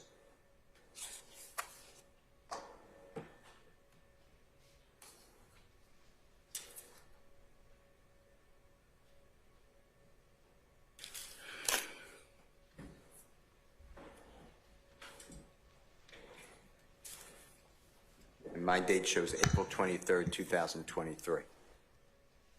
As to motion limit number 9, April what?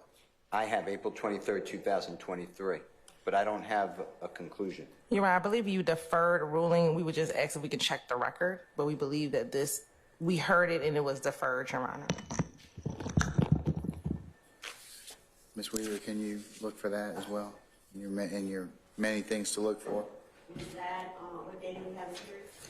Is that on the 21st? On or about the 23rd, is that what you're saying, Mr. Steele? That's what I have on my note, 4/23/23. That's what I have, April 23rd, 2023. But I don't have the disposition on it.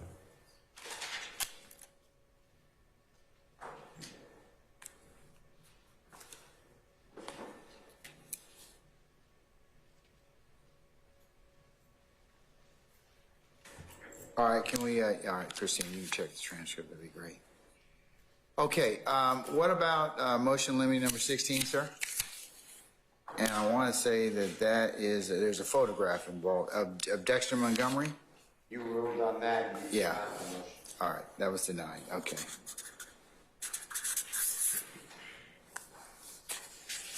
Motion limiting number 17, sir? I believe that is a transcript issue. I oppose, we received some transcripts in discovery that was made by somebody who clearly couldn't hear the conversation. There's all inaudibles, there's wrong names, there's just, it's not close. So the state said that they are getting together better transcripts, I believe. That's what I remember. Have you all accomplished that, Ms. Hilton? And I would not agree that a transcript can be shown to the jury until we have time to look at the transcript and make sure that it's at least accurate. Which transcripts are we talking about? Your Honor, the state had a number of our recordings transcribed, some better than others. And so we are still endeavoring to make sure we can get an appropriate transcript, but I believe the state agreed that prior to any transcripts, we have turned them over and we can have any discussions about the content of those transcripts prior to usage. Okay, here's what I don't want to have happen, okay? Remember, a happy judge is a forewarned judge is a happy judge, all right? So please don't come in here and say, we didn't really look and update this transcript and it needs to be done, and I got a jury sitting in the box. That's what I don't want to have happen. So if you all have gotten, if you all got recordings that you have updated, please provide those transcripts in advance, way in advance, so that we can. I would hope you have done that already, so that we know exactly what we have. Your Honor, may I jump in briefly about the transcripts? Just because a forewarned judge is a happy judge. Happier. Happier. Okay, all right. So. Well, you're right. a happy judge. So I've definitely listened to, there's certain transcripts that were done, I would say maybe not through Words Express or one of the normal companies, and then there's ones that were done through kind of the companies that are often used. As someone who's listened to the tapes and looked at the audio tapes and the video with the transcript, I will state to Your Honor that there are hundreds of discrepancies in each transcript that exist, in my estimation. So, and that includes the ones that were done by Words Express, because you have to understand, Your Honor, these people who work for these companies are listening to this without any context.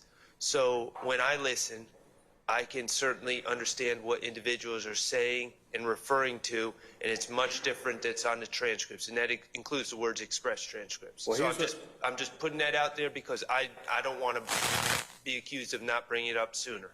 That's an issue. All right. I think the way to handle that, folks, is short of it being you all agreeing upon it, because I'll just let them listen to the tape, listen to the audio for themselves. The transcript, usually we have a transcript admonition, and the transcript admonition does account for a transcript is provided for your consideration, but I'm going off memory because it's been some time since I've read it. But I usually read it verbatim, and I tell them, hey, when there's a discrepancy between the tape and the transcript, you defer to the tape as opposed to the transcript. So, I mean, I think that you can introduce a transcript. It may be incomplete, but the instruction that we give them tells them the transcript takes precedent over the tape takes precedent over the transcript. Your Honor, the concern with that, at least on my part, is, and maybe this is just the way my mind works, when I'm reading something and hearing something, I'm going to defer and believe I heard what I'm reading. And there's times where people are saying thug and it's written down as Doug, okay? There's names that are wrong, there's references that are wrong, there's places that are wrong. It's a mess. And, you know, I have transcripts, and I'll be happy to show the state or Your Honor, where I went through with a pen and I crossed out what's incorrect, and it's just a mess. It's crossed out and rewritten all over the page after page after page. And I just don't think that the jurors are going, if we give them an incorrect transcript, they're going to be able to compartmentalize what they're hearing versus what they're reading. Well, hearing and reading is another thing, but I'd like to, because the instruction tells them, rely on what you hear as opposed to what you read. I mean, that's what we tell them, and that is the case law is, seems to be acceptable about that. But what I'd ask the state to do is, you need to correct all those ones, because if I get something that is just totally, has got a bunch of errors in it, I'm probably not going to let them use the transcript to aid them. So you all need to correct that, or at least update those, okay? Yes, Your Honor. All right. So, Mr. Steele and Mr. Sharp, I'm going to defer that until it's introduced. And you might want to, just as a matter of professional courtesy, get with the state and show them, hey, these are the ones we really kind of need to correct. And maybe they'll just correct them, because then they might, then you might not have that issue to deal with. But short of that, I'll have to make some decisions, okay? All right. Yes, sir. So I'm going to defer on that and ask the state to correct. If you want me to give them the transcripts, folks, I think you need to probably correct them. That would probably be the best and fairest thing. I can give them a transcript, but if it has obvious errors, I'm probably not going to give it to them. Okay, all right. Okay, all right. Number 18, sir? Or no, I've got 6. Is there 16 as well? Let's see. 16 was denied, Your Honor, on 8/20/23. Hold on 1 second. 8/20/2023, denied.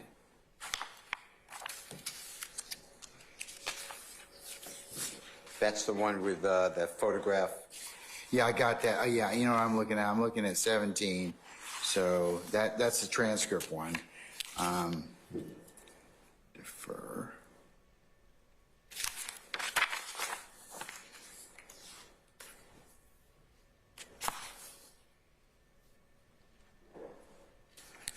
Okay, number 18 is the witnesses that have been intimidated issue. You already granted that on 8/20/23. Granted. 8/20/23? 8/20/23, and there's a proposed order. All right, sir. Have you already submitted, and you'll just submit that to Mr. I'll submit it again. Yeah, yes. to Mr. Kearns, I'll be. Your Honor, we believe that this was withdrawn by I definitely did not withdraw that motion. or deferred, Your Honor. So we would ask to look at the transcript again and looking at the content of 18, Your Honor. 8/20/23.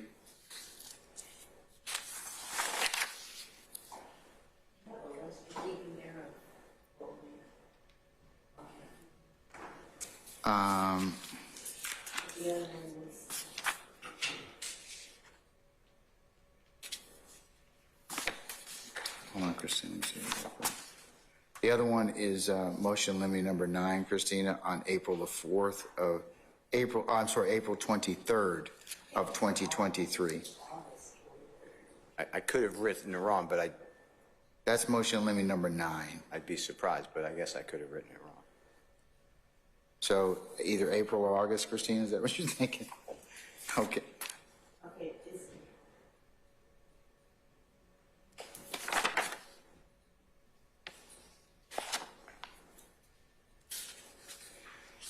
It might be August only because that seems to be when we argued these. I'm sorry? It could be August because that's when you filed it, right? I mean, I think you filed it. Number 9? Number 9 was filed on 2/10 of 23. That's what the ribbon. But I may be wrong because now I'm looking, all these other motions are argued 8/20, August. So I may have apologized. I may have gotten it wrong. I don't know.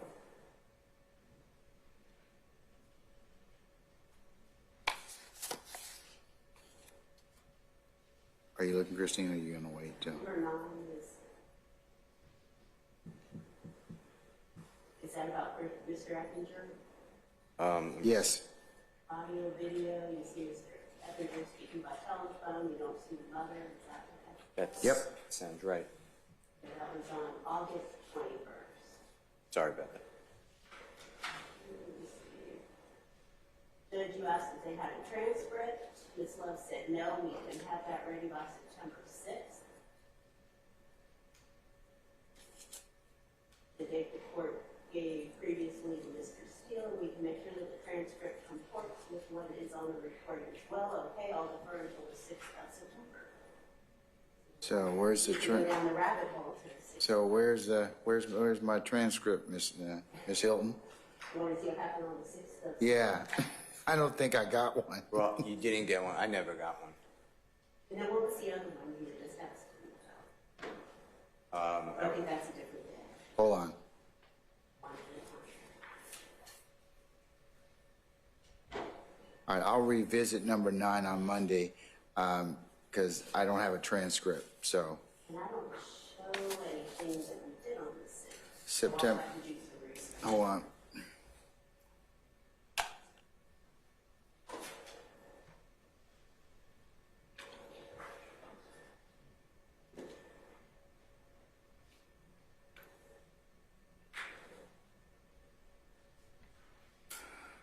We heard something on that day from like 2:30 to 5:30 On the 6th? on the 6th of September.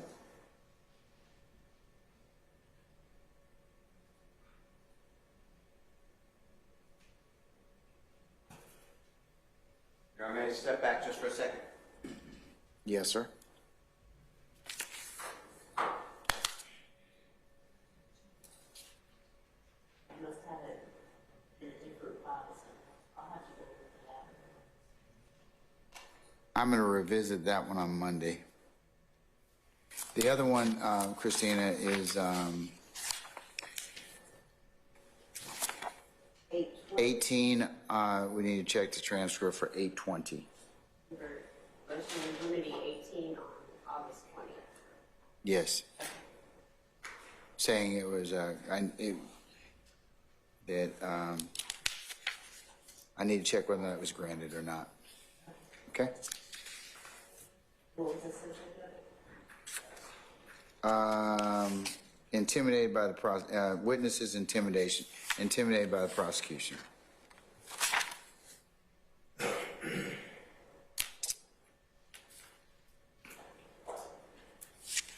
All right. Number 19, sir. Your Honor, that's something you granted on 8/20/23. This is Detective Quinn wrongly stated that he had Mr. Williams in the back of a police car, and at some point Mr. Williams gave information on a murder case unrelated to this that never happened, and you granted it. Okay. And I believe the state conceded, by the way. That's my memory.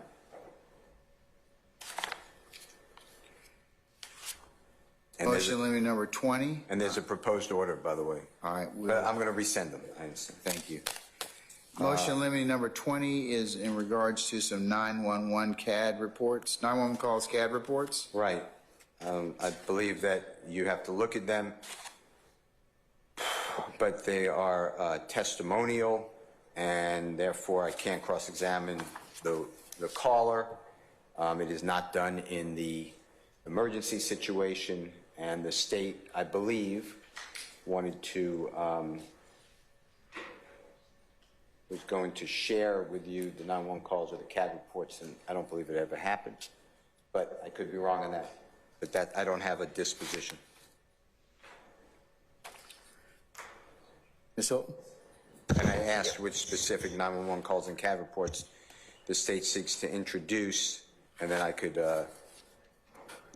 make a more particularized, and I think that's where it ended. I never got it. We would introduce all of them, so I guess we want to know which specific ones that he would want. All of them. Okay. I mean, but then that's on a case-by-case basis, Your Honor. That's It's going to pre. depend upon what, because it may not be for hearsay purposes at all. It may just be somebody made a 911 call, and, I don't know what category it may fall under, but, so, that's going to depend upon the circumstance, individual circumstance, Mr. Steele. So, can I just defer that one until, because some of them may or may not be admissible. I'm just going to say that, so. I'll make objections as we go. Yes, sir. So I'm going to defer that one until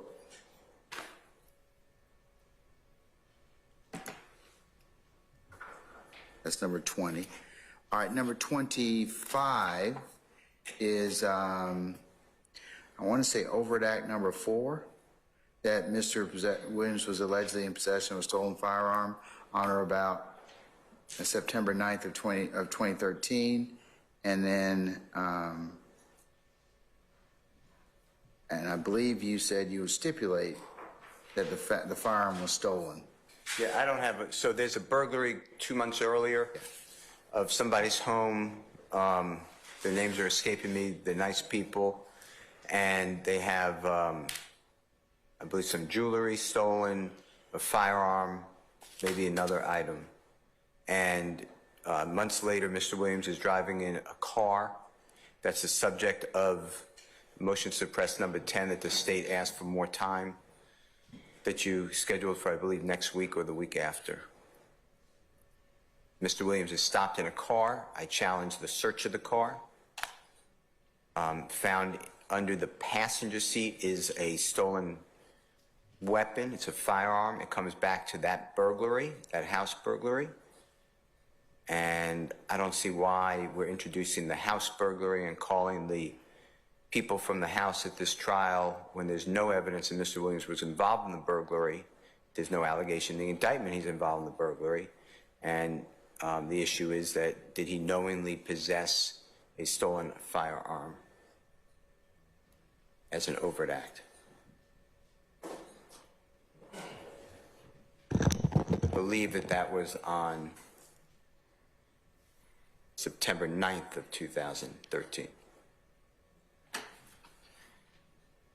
I'm sorry, what date, sir? I apologize. What date? September 9th of 2013 is the stop of Mr. Williams in a vehicle. Yeah, you have that in the motion. So under relevance of 401 and 402 and 403 analysis, I don't know why we need to bring in that this was a burglary of somebody's home without linking it up to Mr. Williams.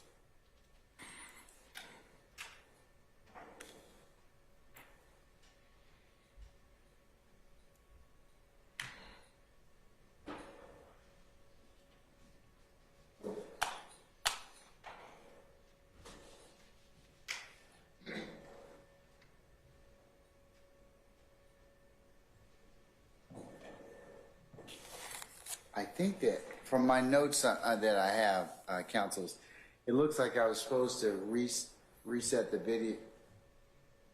There's I need to set a hearing for Williams' motion to suppress number 10. I think you said it, Your Honor. Did I set it on the 15th? Can I check my diary for a second?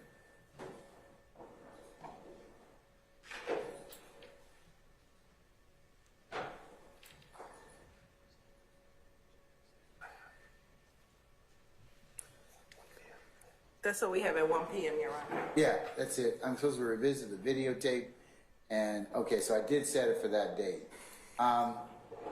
What date is it, Your Honor? November the 15th at 1 o'clock. Okay. Yes, sir. That's the motion to suppress. That's right. So, do I need to hear that before I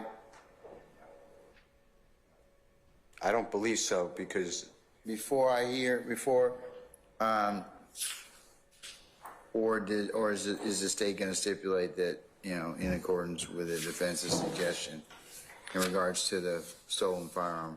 Your Honor, we appreciate the defense's suggestion. We reject the offer to stipulate that fact. We are not required to stipulate our case away. The jury is entitled to hear how we knew that this was a stolen firearm, so we... Are you able to tie him to the burglary on the 10th? There's nothing connecting him to the burglary on the 10th other than that he had the gun in his car. And so the way that we know it's stolen when we find it in his car is that we have the burglary. no, that's not how you know it's stolen. The way it works, Mr. Uhelski, is as you know, they run the firearm. That's how the police knew it was stolen. He knew right there at the scene. But they don't know he stole it. So he was in. So the most thing he can probably testify to is he was in possession of a stolen firearm. I don't know if he's in possession. I'm going to argue he's not in the car. Was he stopped? Was he stopped or arrested with the firearm? Firearm, according to law enforcement. I'm waiting on the video, so I'm just going by the report, is underneath the passenger floorboard seat. It's underneath the passenger seat on the floorboard of a vehicle that Mr. Williams is allegedly driving. That's how, and I didn't mean to in any way be curt, Mr. Uhelski, but it's not that Is it a predicate act? Yeah. Yes. Oh, well, okay. I mean, Not the burglary, the Possession of it. yeah. possession of firearm. Well, I think that they're gonna. I mean, look, if they can tie it all, that's an issue of proof, Mr. Steele. If they can tie it all together, fine. If they can't, well then, I'm sure you'll probably ask for me to on a directed verdict to kick it. It's not a directed verdict. It has no relevance. Okay, so I am driving around with a stolen iPhone. And a year earlier it was stolen. I have no connection to the theft. But you have it, you're possessing it. Yeah, so it comes in that it's stolen. Do we need to go that the door was kicked in? No, it's stolen, but you may not have been the person that stole it, but you're the person that possesses it at that point a year later, right? Right. Okay, so what are they alleging here? That they're alleging that I need to take a look at And the indictment has nothing to do with the burglary. Can I last year? What did I do? Indictment. I think I've got it. Yeah, I do have an indictment here. Okay, let's see.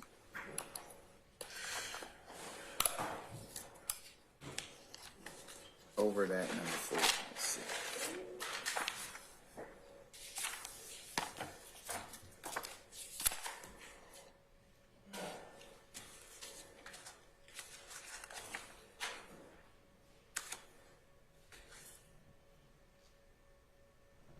Your Honor, it's overt act number 4. I see it, and yeah, 09, 2013.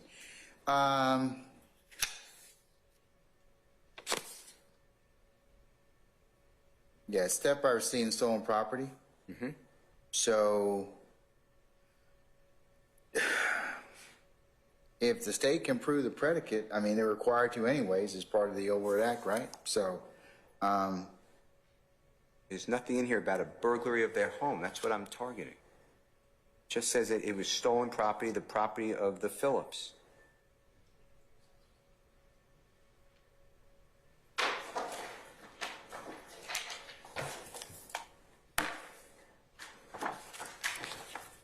Okay, but say for example, they call one of the Phillips and say, hey, it was your, what happened to you on the, you know, on the evening or whatever? Well, we had a break in, our firearm was stolen. They're not saying Mr. Williams did it, but they're just laying the predicate of how their firearm got stolen. And then later on, they're going to say, okay, well, there was, you know, was he arrested or in possession of this particular firearm? Now, that, they're not saying he stole it, they're just saying he's in possession of stolen property. So the burglary would be relevant to show the initial I guess the initial of how the firearm started its path outside of the Phillips home. I think it's under 403. It's a waste of time. I think it's irrelevant that their front door may have been jimmied, kicked in, broken window, broken glass. I mean, we're going to be up there for an hour just doing this nonsense to them, then say, no, I have no evidence that Mr. Williams was involved. So I ask you under 401, 2, and 3 to exclude it. I'm not trying to hide the fact that it is a supposedly stolen weapon. They could even come in and say, that's my weapon and it was stolen from my home. But that's it. All right. Mr. Steele, you've already made that request. I'm going to deny that particular motion and ask that the state, you know, possibly look at how they package that, because part of it won't be relevant. I mean, the relevant portion is they got a firearm that was stolen. The other things that happened are really not relevant, unless you're going to tie Mr. Williams to it. And because you're not,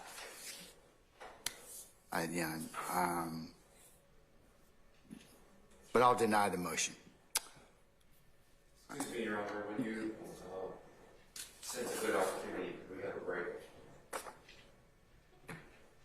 No. Sure, we can have a break. How long you want? 5 minutes? 5 minutes. Okay, 5 minutes. We'll take 5 minutes. What is it, Matt? What is it, Mr. Sharp? No.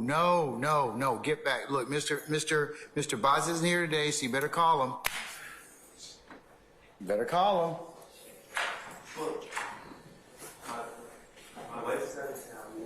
I have my son by 5:45. They don't want your children. DFACS won't pick them up. I'll sign a no pickup order for you. They don't want your children. You're gonna have to check with my wife too. You better make a phone call. I mean, because we need to get some of this done. So how long, when are you supposed to pick up your children by? 5:45. I thought we were going to be filming that. Yeah. Well, please, my wife will be back. Correct.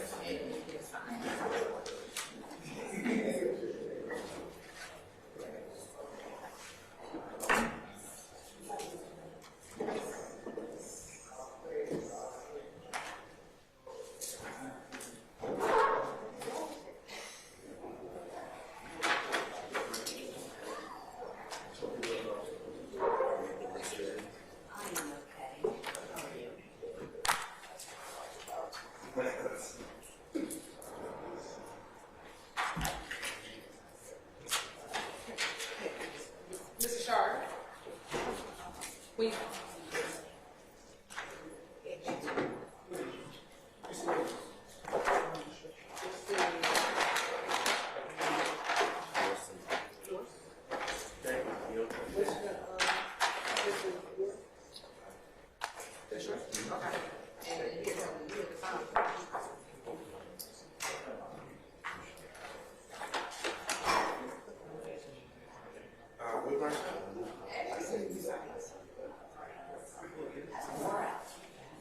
What's that?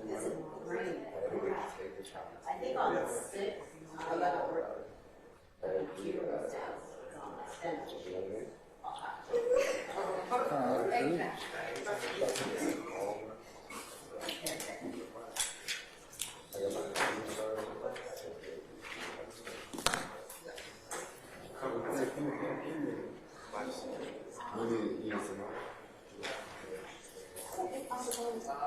there any left? Hard figure, how much hard figures? No, just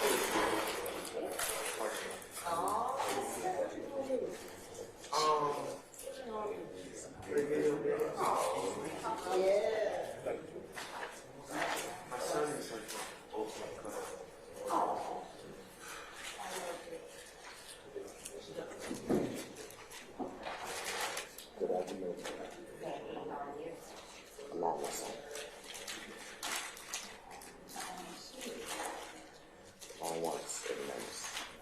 Thank you so much.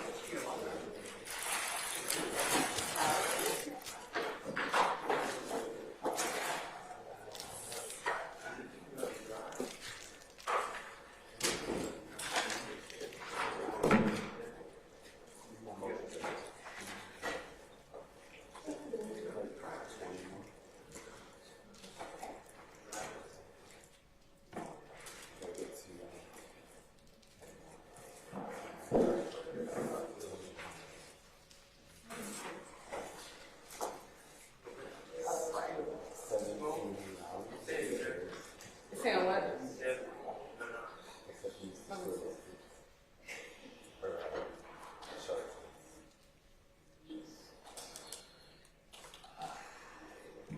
No, it's not on there. It's on that jump drive I just gave you. It's on the jump drive. The envelope I just gave you. The envelope I just gave you. That's what it's on. There.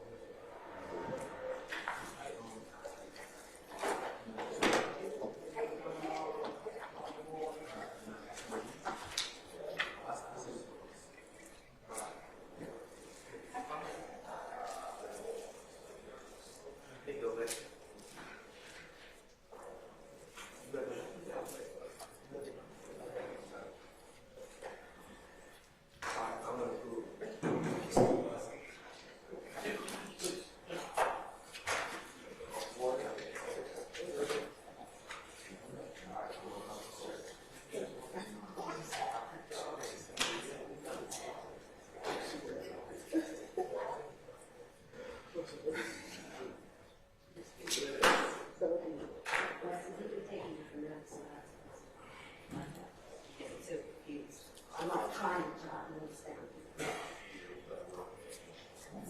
Maybe writing it down. Or I guess I can listen back to this transcript and look for my name.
So those pictures, I think we served as discovery. Oh, The ones that I sent out certain pictures. So we served as discovery of what we took for regarding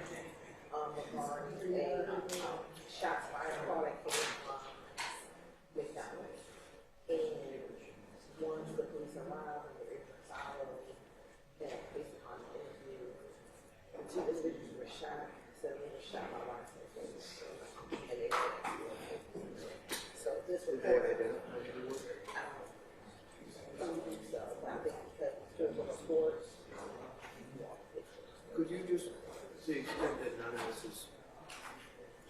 You just, you know, that.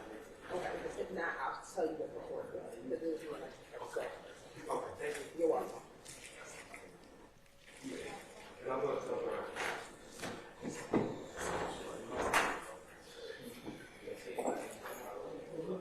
Leaving?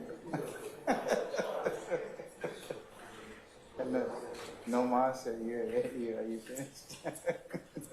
Can't tell you anymore?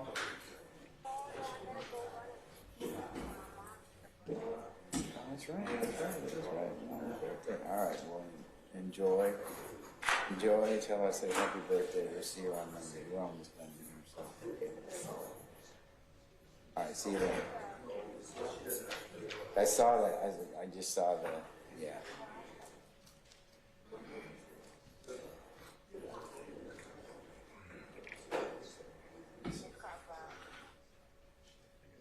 Yeah. I think that she's going to try. I mean, they've been trying to get Green to kind of come in and do something, but we may just need to kind of do, at least for the time being, make something work. Yeah. Well, we just need to get those things fixed before we're 17 for it. And we may, they might even be able to do it. I mean, maybe they do it while we're down for Christmas. They do the permanent fix, But at least we need to kind of get it started.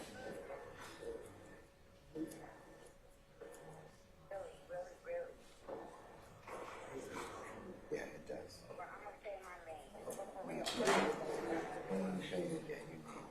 Yeah. It looks like a diamond. Looks like a dumper, man. You get it. All right, well, listen. Out, yeah. Well, management would really, I mean, that's one of the things about being a landlord, that, these kind of things fall to you. So, nobody else really kind of care about it. They're not in here all the time. Not paying attention. Yeah. All right. Listen, have a good weekend, okay? All right, I see.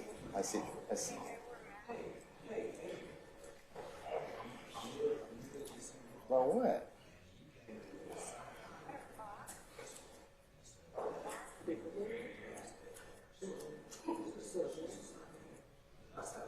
Yeah.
Okay. You're safe. Appreciate it. I appreciate you. All right, listen, and have a nice weekend. All right, see you on the elevator. So, all right, lady. I talk to you later. Okay. All right. Bye. See you. Bye.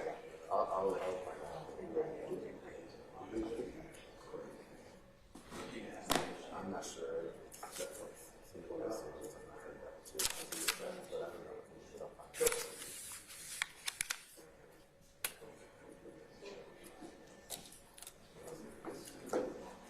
Oh, yes. Hello? Yeah, I can't have this, Christina. Chris. Great. Well, I'm good right now. Appreciate it. Hey, Chris.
Yes.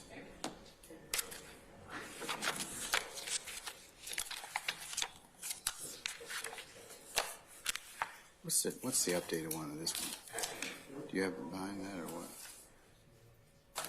That's the update. It is? Yeah, this is one from yesterday. Oh. Gotcha. Okay. Just want to thank you for your assistance on a personal matter. Oh.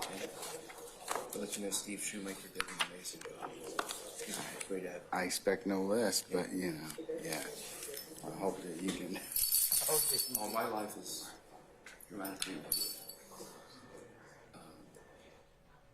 Well, they decided they couldn't modify the F1 because it was transitional and under Tennessee law. It's one of those states. Well, Tennessee, I'm unfortunately one of those states that the western states allow you to do that. The ones that are more enlightened, the ones in the east don't. But hey, you only do what you gotta do. I was foolish enough to let him put the word transitional in there, but I didn't know what it meant really. I mean, I guess I kind of did. Yeah, so. Well, we'll have to. Well, what got you out of doing patent into this? What got me out of it? I lost my job when two things happened. I was overly dependent on a single client. Oh. And a firm I was with basically stole that client away from me because I was too trusting. And introduced them to the firm, and then they didn't need me anymore. It was a new firm I'd gone to. And not the firm that Bill Dyer and I were with. And then I went to another firm, and I got laid off during COVID. And I couldn't find work because I didn't have a book of business. All my contacts were in Taiwan. Couldn't travel to Taiwan because it was during COVID. Oh yeah. And the patent stuff, the litigation, the transactional patent stuff died with the R&D budgets. So I couldn't find work. And Jay took a flyer on me, didn't even decide to give me a chance. Okay. All right. So, I love it. Maybe you can go back to it at some point, or No, at least. I'm done with it.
Mr. Matthews is back. Everyone's back now. All right, Mr. Steele. I think we left off with 26.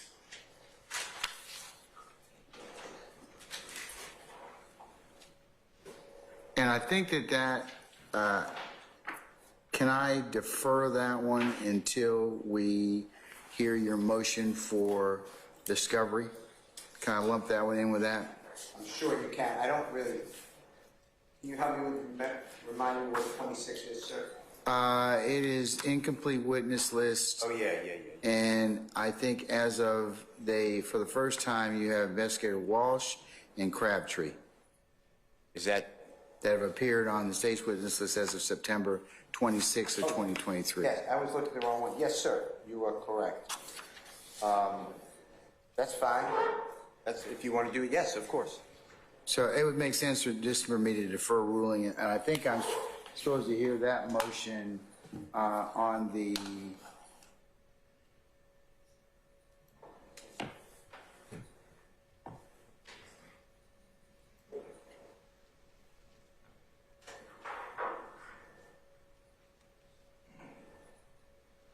$16th, so at 9:30.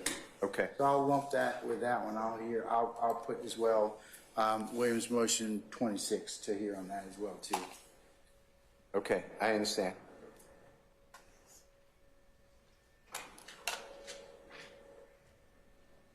Thank you. All right.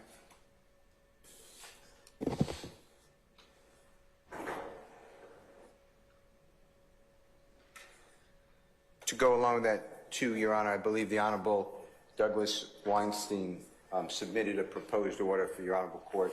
He did. On that same issue. He did. He submitted a proposed order on the discovery issue. So I've got it in. I'm holding it. So, but I have it.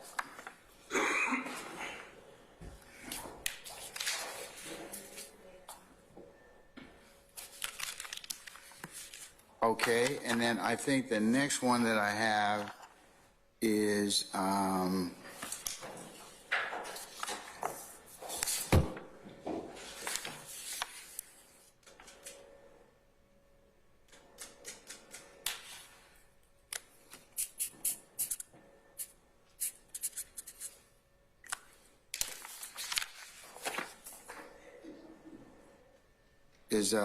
let's see.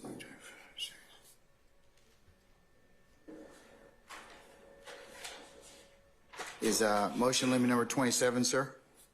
Right. So Filed on 10/20/23. yeah. So Your Honor, this also came in discovery number 13, which, as the court knows, is the end of September 29th, 2023.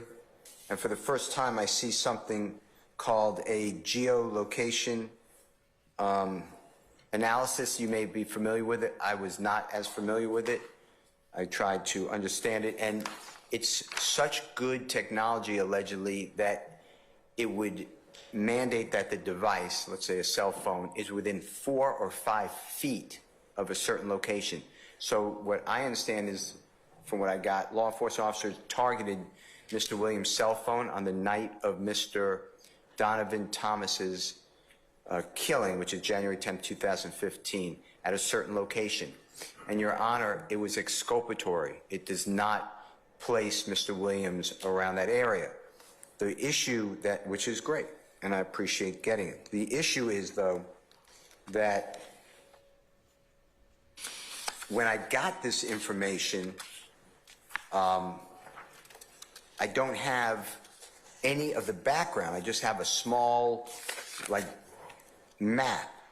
And I don't have the legend, the search warrant, the affidavits, any of the detailed information, so I can then figure out, in the case, why wasn't this done with other matters of Mr. Williams' phone that are relevant to the case?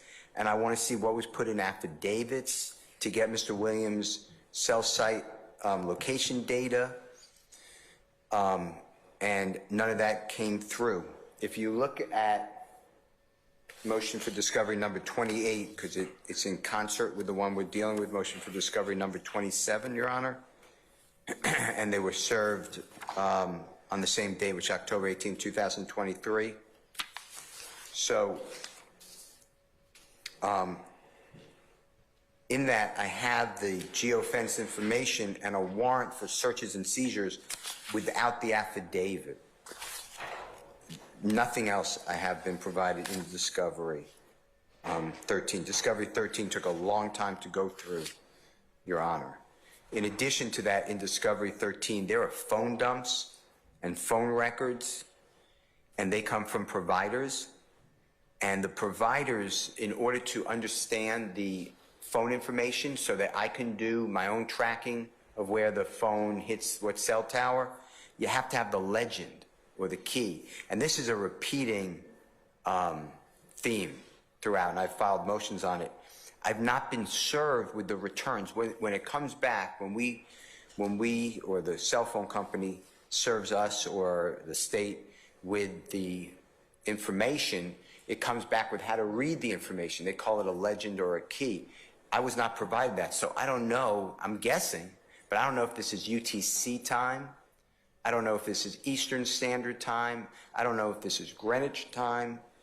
So based upon all that, I need all that information so I could properly defend Mr. Williams. I also, and it goes into what you're going to argue or hear the argument,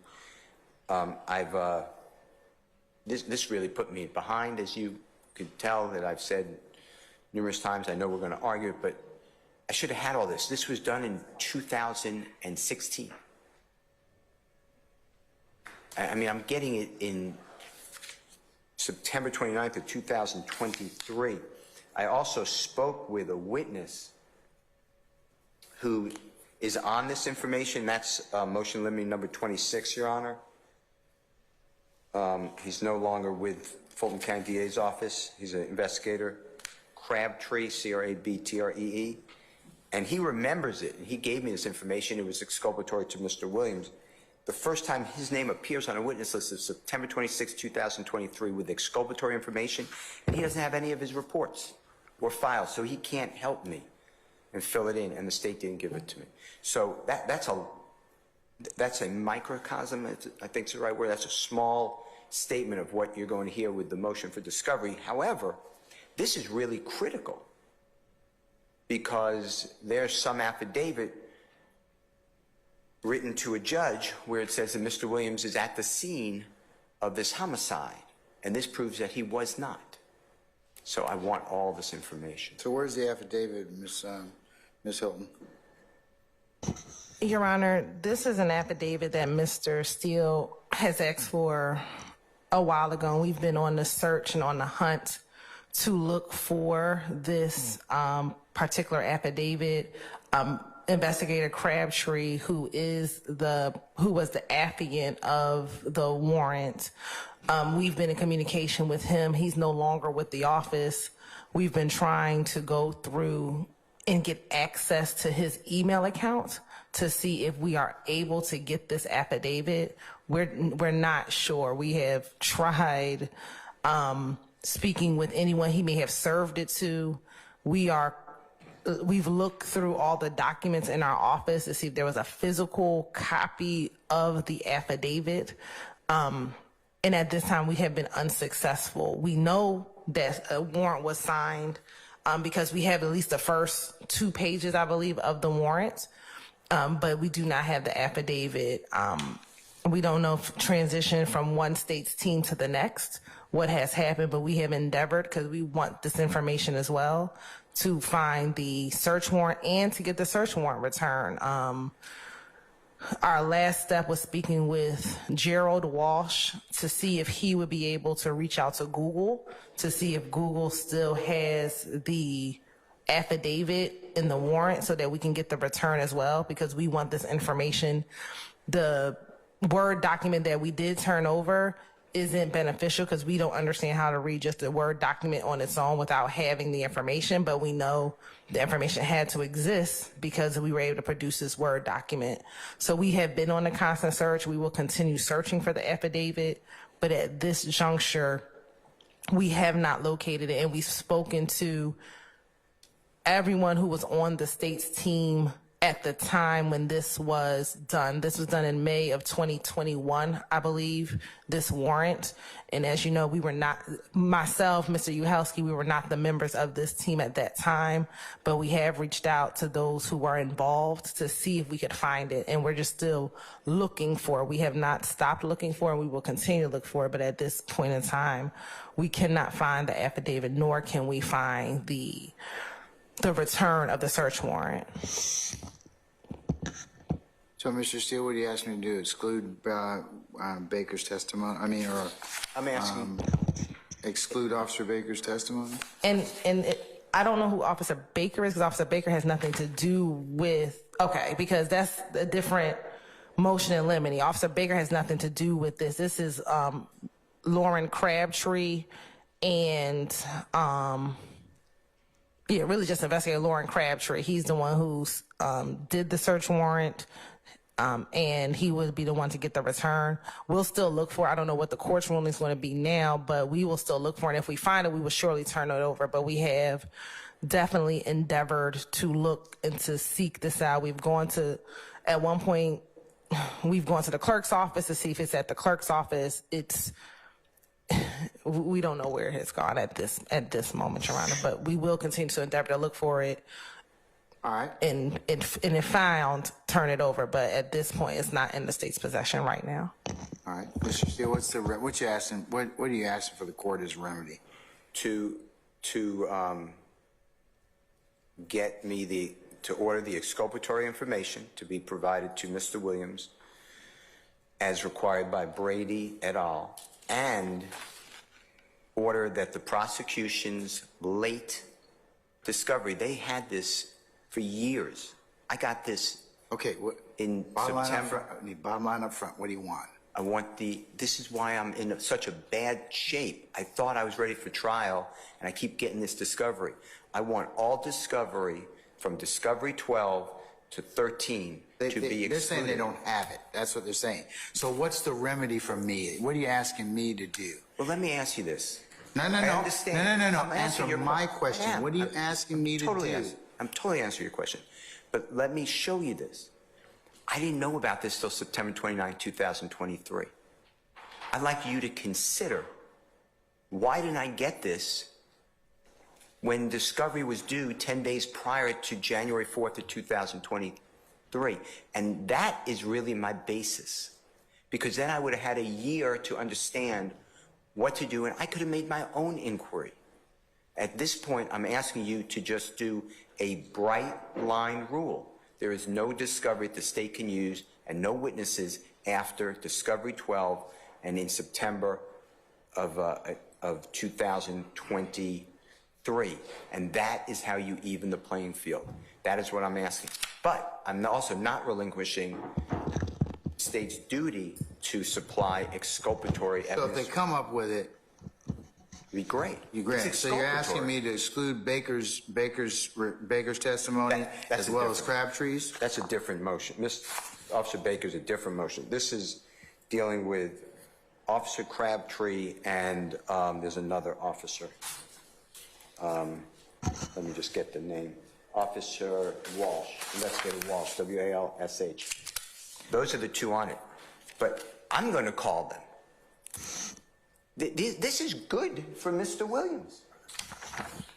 So, yes, the state is barred. I'm going to call them, and I would like all the information because it's exculpatory. Now, I'm not saying that there's any other person here who doesn't have their phones looked at geolocation data, and it's helpful for them. I didn't find it in discovery. But, the state is losing evidence. Okay, I still don't understand what you want me to do with I want you to exclude all discovery produced in Discovery 12 and Discovery 13. It's a late production, including the witness list on September 8th and September 26th of 2023. These are so late. I'm not doing it yet. I'm not doing it because I had an argument on it. Do you want me to defer 27 until I hear that particular motion? 27, I would like you to grant. The state can't use it, but they have a duty to look really hard. They can't use what? They can't use any evidence. They can't mention it in open. They can't put up a witness to talk about geolocation data. That was taken from what, May 7th of 2015? Right. It's January 10th of 2015. It looks like this, okay, hold on. I think the motion is not 27. I'm not sure if it's the right one. So if you're looking at motion limit 27, it's not the right one. Let me look and see if that's. Yes, it is. Paragraph 3, the judge is right. It's motion for discovery number 27 filed on 10/18/23, which is about 2 weeks. 10/20. I've got 10/20. No, it should be 10/18/2023. I don't have the right one now. Your Honor, I thought we were doing motions in limine 27. Yeah, so if we're talking about motion of discovery or motion in limine? I have motion in limine, Mr. Steve. I'm looking at motion for discovery number 27. I don't have that one. That's not. Motion in limine number 27 deals with, as you kept saying, and I apologize, I didn't realize what you're reading from, Officer Baker's report. And that goes back to the May 7, 2015. That's going to be the arrest of QZ. And this goes back to 2015. I got this on September 29, 2023 as well. And I don't know who this witness is. He doesn't come up on a witness list until September 8th of 2023. I mean, it's just the same. I'm in like, I'm like the, on a treadmill.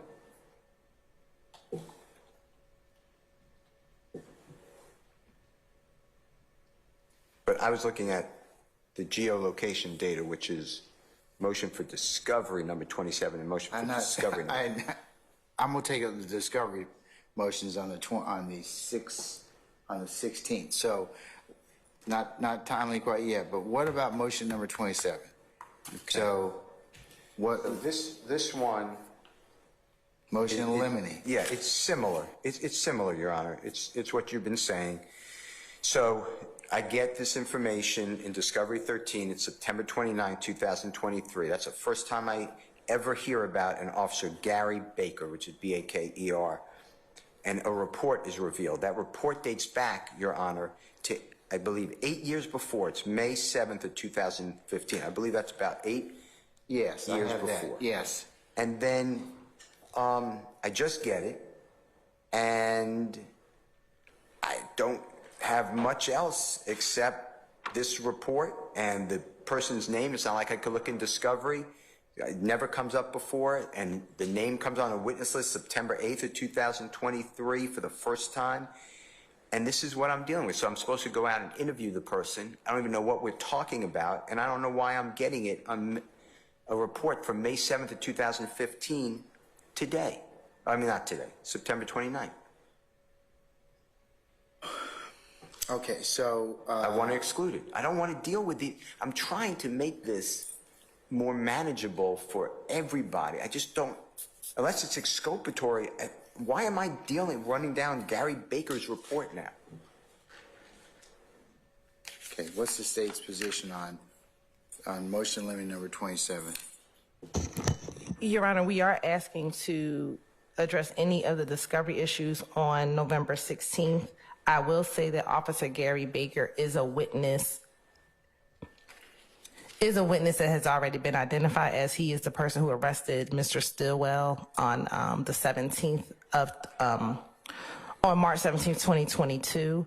But as it relates to the 2015 police report, we are asking that we can hear all of this on November 16th, because we do know that there were some 2015 reports served in Discovery 13 that has previously been served, and I want to make sure that this report is not included in that group of reports that had already been previously served. And the state did an audit, because in Discovery 12, as well as Discovery 13, there were a lot of duplicates that had already been served. And so what I need to do is confirm that this May 7th report is not a part of those items that had previously been served up to June of 2022. So we will know that answer indefinitely by November 16th. So we are asking to hear this on November 16th so that we can, one, confirm that this report wasn't already previously served, and yes, and just to confirm that, Your Honor. And let's assume it was not previously served. It hasn't been served, I'm going to exclude it. I'm going to tell you that right now.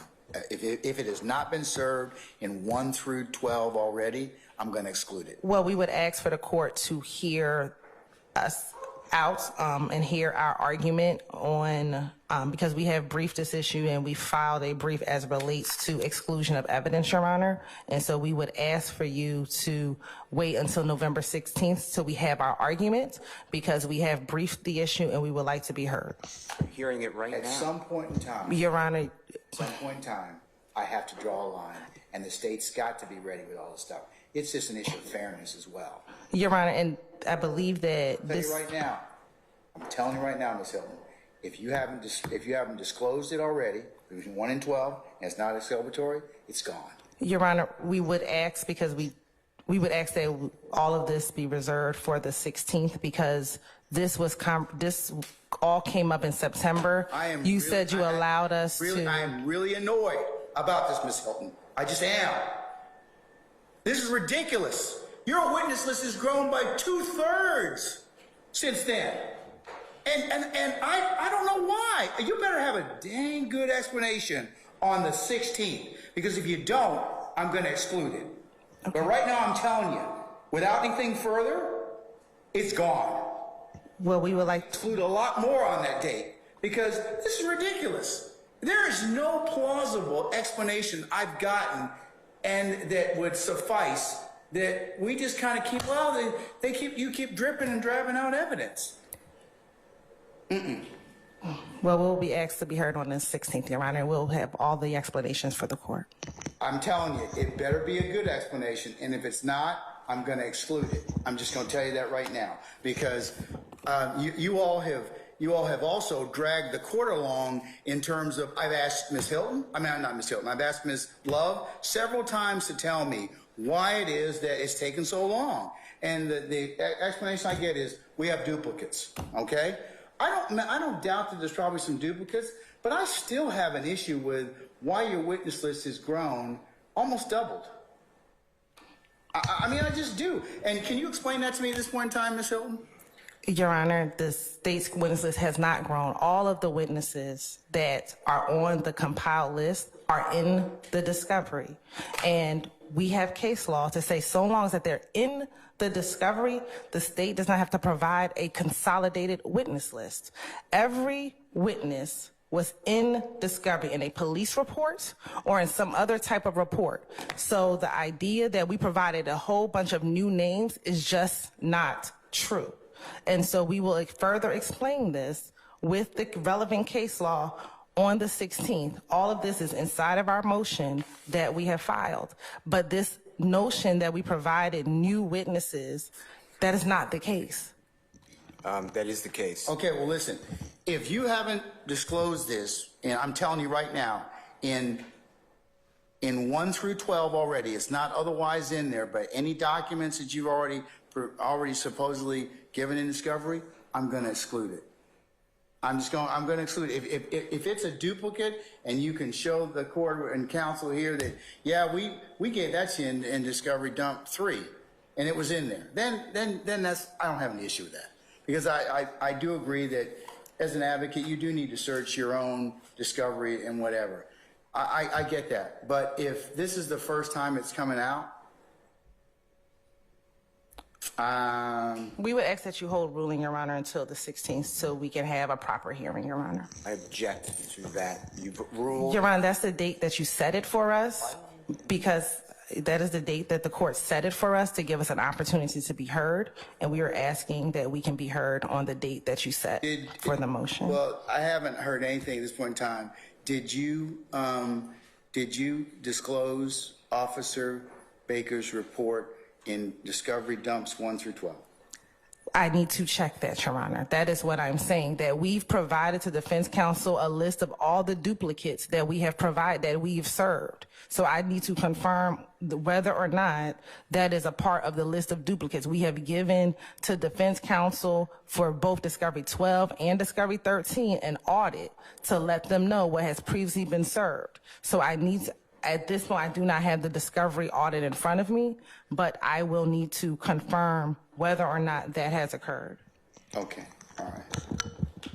All right, Mr. Steele, I'm gonna wait until that time.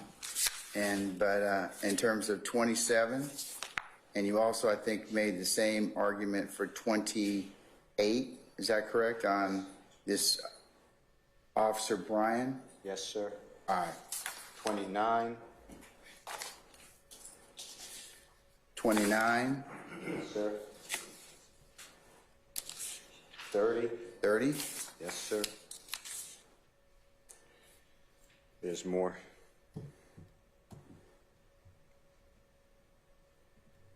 It's 31 as well. I'm checking 31, Your Honor. 32 is another one. This is all as I was going through 13. So it's probably true, but I have to check.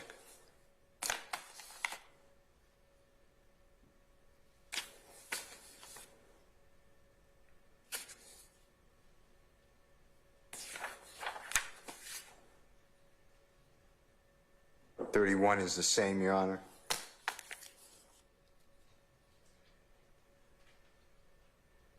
"32 is the same, similar. Yep. 33 is different. some EM. Okay, all right. So I'm going to say 26 through, through 32. I will defer until such time as we find out whether or not they were provided in any previous discovery.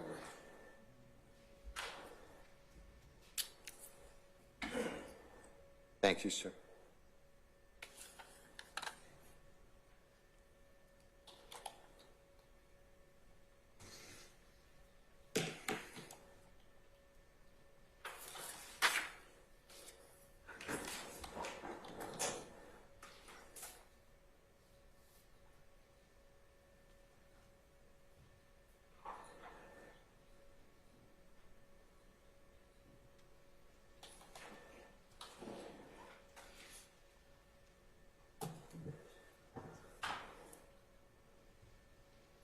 All right, let's move to 33 then. So, Your Honor, motion limiting 33 is Mr. Thomas is tragically shot January 10, 2015. He's at the scene. He's shot in his chest and his left arm. And he's immediately taken by EMTs to Grady Hospital, flatlined twice, God forbid. He never recovers. His body's then taken to the medical examiner's office. No projectile was recovered in surgery. The prosecution has multiple people on their witness list, from nurses to the doctors, and we're talking multiple people, 7 people from Grady Hospital. I am moving to exclude based upon 403. It just doesn't matter. This trial, if we're going to do it 3 to 4 months, to call people to talk about life-saving mechanisms on Mr. Thomas, when everybody, I believe, will stipulate that he tragically died, and the medical examiner, I assume, will be testifying as to what the cause of death is. So instead of sitting here and go through all these witnesses to show, to say what their background is and what they do for a living and what they were doing on January 10th and what they tried to do to save the gentleman's life, to me, is not going to do anything to get our trial closer to the 3-month mark that the court was told by the prosecution. So I move to exclude him. And 403 is not only prejudice versus probative value, it also has to do with a waste of time that the courts can exclude evidence. There is no, There is no position, I believe, from all the accused, but otherwise they've got to correct me, that anybody is interested in cross-examining or challenging anything done by the people who are trying to save a man's life. And that's it. He, God forbid, died, and the medical examiner is going to say why. I don't see why we're doing the whole progression of the EMT driving over there at what time. That's my motion. Ms. Hilton? Madam? Your Honor, the state is allowed to talk about life-saving methods. Again, what Mr. Steele is attempting to do is have either a motion to suppress or an evidentiary hearing and a motion in limine, again, trying to limit the state's evidence. We can introduce evidence of life-saving measures or things that occur prior to Mr. Thomas being murdered. And so that is in the state's purview. We believe it's relevant given what happened. He did not die immediately.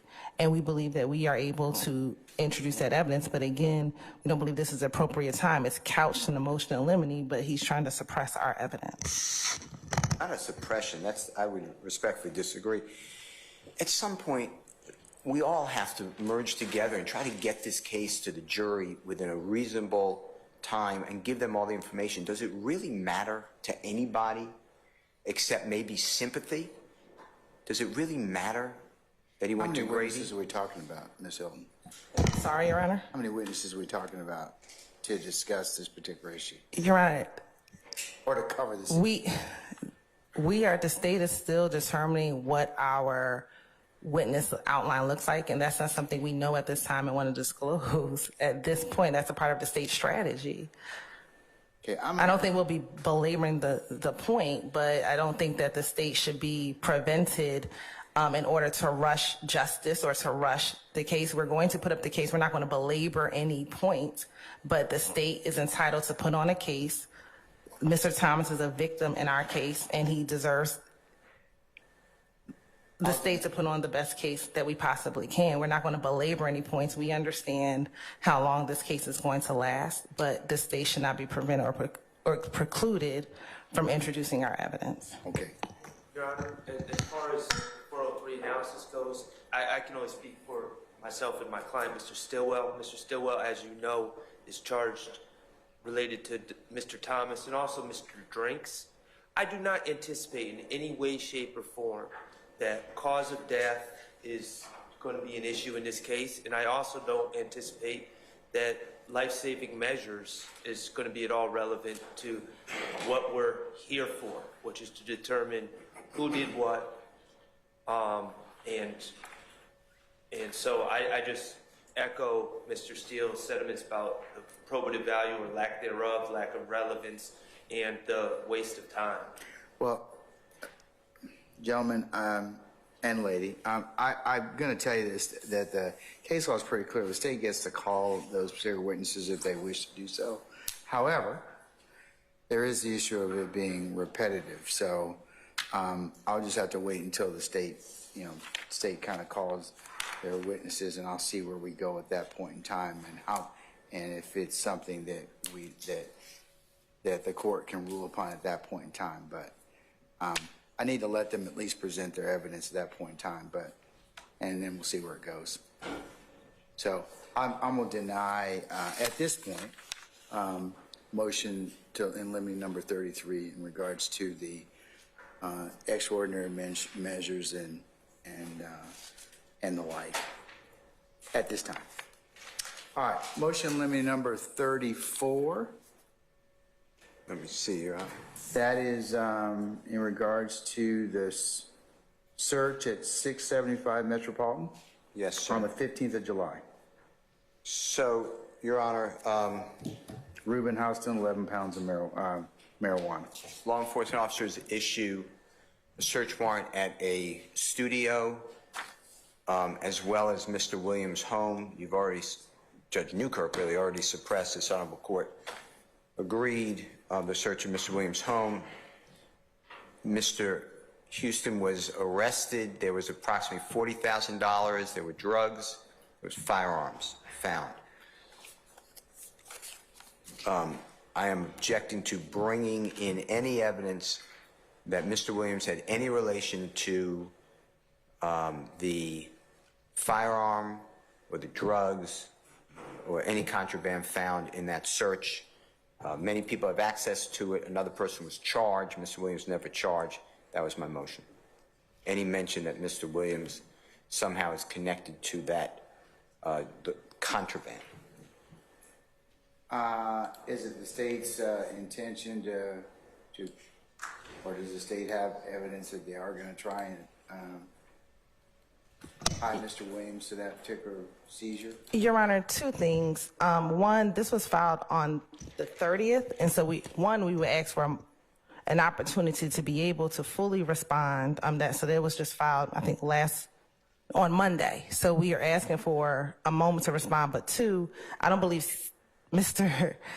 Williams has standing to challenge anything dealing with Mr. Reuben Houston just off of a preliminary view of this motion in limine. This is a incident that occurred at 675 Metropolitan Parkway, which is a music studio, and Mr. Williams does not own that studio, nor does he have standing to challenge this motion. But that's just on a quick review, Your Honor. Again, this was filed on Monday, so we would ask for an opportunity to be able to brief it. But on my initial look, he does not even have standing to challenge this. So there's no standing issue because this is not a motion to suppress. I'm not asserting a constitutional right. I'm saying, why is this coming into our trial? It may not be relevant. That's Maybe right. it's prejudicial more than probative. So, That's I mean, right. does it tie to anything that you, that's why I'm asking. But it's a motion to exclude evidence, Your Honor, so that's a motion to suppress. He's trying to exclude the evidence, but couching it in a motion in limine. Well, no, I mean, are you going to present it? If you're not going to present it, then are you not going to talk about it? It has nothing to do, it has nothing to, then nothing is, would be appropriate in that respect. Your Honor, again, this was filed on Monday, so we are asking all right, for a motion to be able to look at it, review it, and brief it.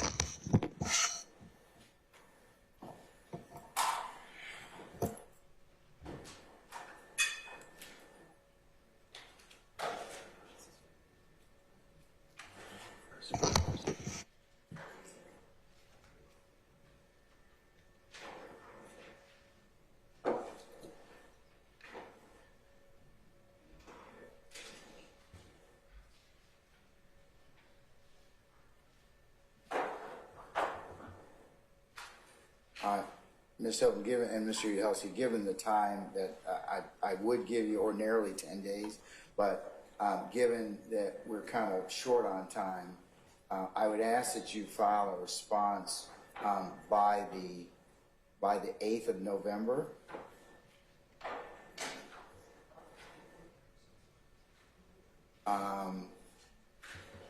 And that we could potentially hear that on the 14th if necessary. Thank you, Your Honor. Thank you, Your Honor. We appreciate that.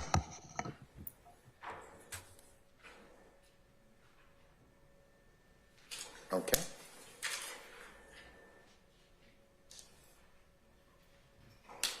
Let me put that on the calendar.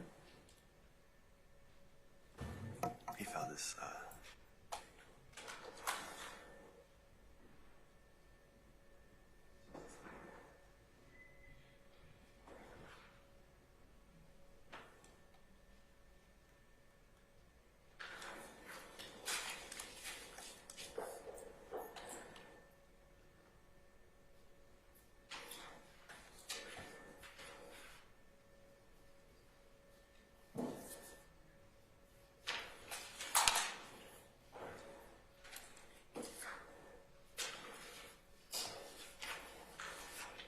Okay, Mr. Steele, I have one more motion I think that we have that I want to ask you about, and that is there's a second, I believe you filed something, I want to say yesterday, in regard, a plea and bar motion to dismiss General Demurrer that I think we've already taken up.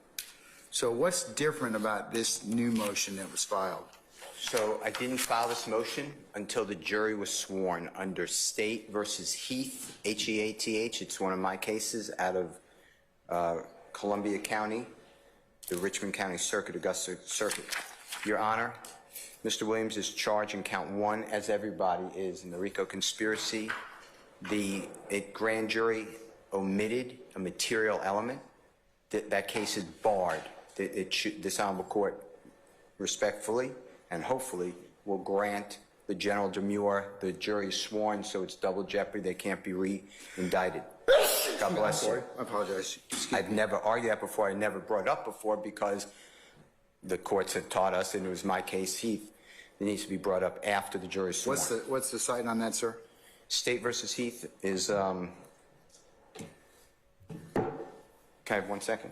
Yes, you can. While you're doing that, Ms. Hilton and Mr. Yahowski, add that to your continuing list of things to tie up on the 8th. Yes, and I'll deal with it on the 14th. Okay. Yes, sir. All right.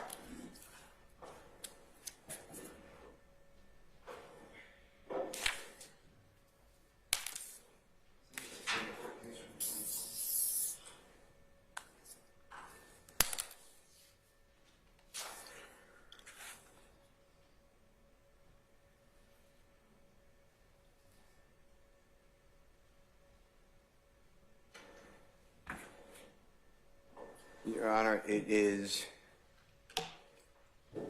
308, it's State versus Heath, H-E-A-T-H. It's 308 Georgia, 836. Pinpoint. I will tell you right now. It's the entire case, because that's all it was. That was a cert granted. I lost in the motion for new trial. I won in the Court of Appeals of Georgia. The state sought certiorari, and they got it granted, and then the Supreme Court affirmed. So it's the entire case. It's the case deals with this exact issue when a general demure is filed after the jury's sworn. If it's good, then the person cannot ever be retried. On that count, on those counts? Exactly. Okay. Exactly. And then if you go through that motion that you're talking about, the plea and bar, motion to dismiss, general demure, it's a great issue for this honorable court to wrestle. This is great stuff. Mr. Williams is wrongly charged with 2 criminal street gang violations. Many other people here are charged with that too. The state of Georgia, again, omitted material element. It's unbelievable that this happened, but they omit a material element in that charge specifically. And a material element, I cite the case, it's Rooks. It just came out What's the cite for Rooks? Okay, hold on 1 second. And what's the material element that they allegedly omitted? There's 4 material elements of a criminal street gang conviction because, as I've heard mentioned many times, I heard the court mention it, being in a gang, being a member of an associated gang, and committing crimes that are criminal street gang activity is not a crime. It is only when the gang member or the associate commits that predicate crime, the criminal street gang activity, to further the interests of the gang. And you know what's missing from the indictment for every one of these gentlemen? The grand jury never alleged that this is in furtherance of the Gangs Act. That is a material element, and the case that I'm going to give you is as follows. You said that's Rooks? It is Rooks, but let me get the case. It is ROOKS. It's in Division 2. It's case numbers. It's new, Your Honor. It's case number S is in Supreme 23, A is in Elisa 0783. Was decided October 24th of 2023. All right. And then Mr. Williams was wrongly charged with 3 counts of violation of Georgia Controlled Substances Act, Your Honor. That also omitted a material element of the mens rea, and Mr. Williams was charged with 2 gun counts, and that also omitted the charges, the material element. Your Honor, those are all our counts, and after you wrestle with this, if you agree with it, I'd like to leave with Mr. Williams because he would be cleared. He has no other counts. Mr. Huey, most of his counts are affected by this, as well as Mr. Kendrick and Mr. Stillwell. So, Your Honor, I didn't file it on their behalf, but I did drop a footnote that they also may want to adopt. And that's So the you said it motion. applies to Mr. Kendrick, who else? It applies to everybody. Mr. Williams' client, it applies to everybody here, and it applies all of the counts to Mr. Williams, and then a lot of the counts to the other gentleman, too. And it's a great issue, Your Honor. I mean, this is just, exciting stuff. And I wasn't doing anything inappropriate. I'm going by the teachings of our highest court. Look, you're doing you're doing your job. Oh, no, I'm going to fight, You're doing and your like you job. said, All right. it's a collision, and Titans, I think, and this is the time to file, because I would have filed it earlier, the state would have re-indicted, so that would have been wrong. So anyway, that's the issue. All right, sir.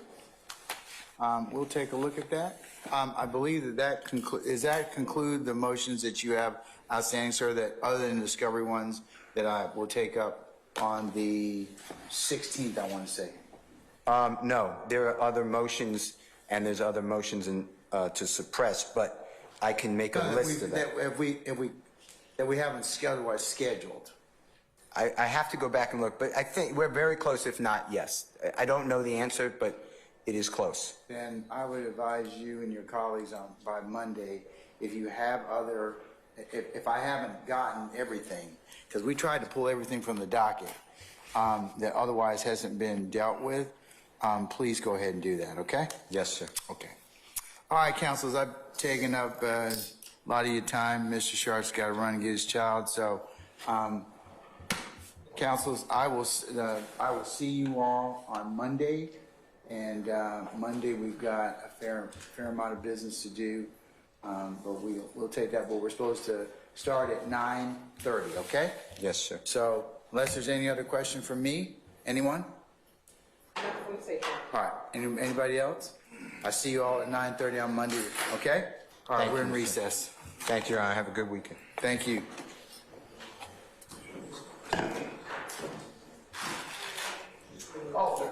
Councils, if you all could join me in 1D for those of you who can, for another ancillary issue I'd like to take up with you. It'll take less than maybe 2 minutes. So if you can all follow me back to 1D, please. Yes, sir. All right.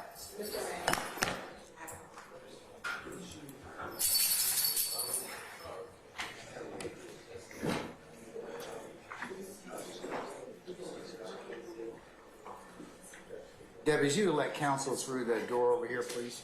All right.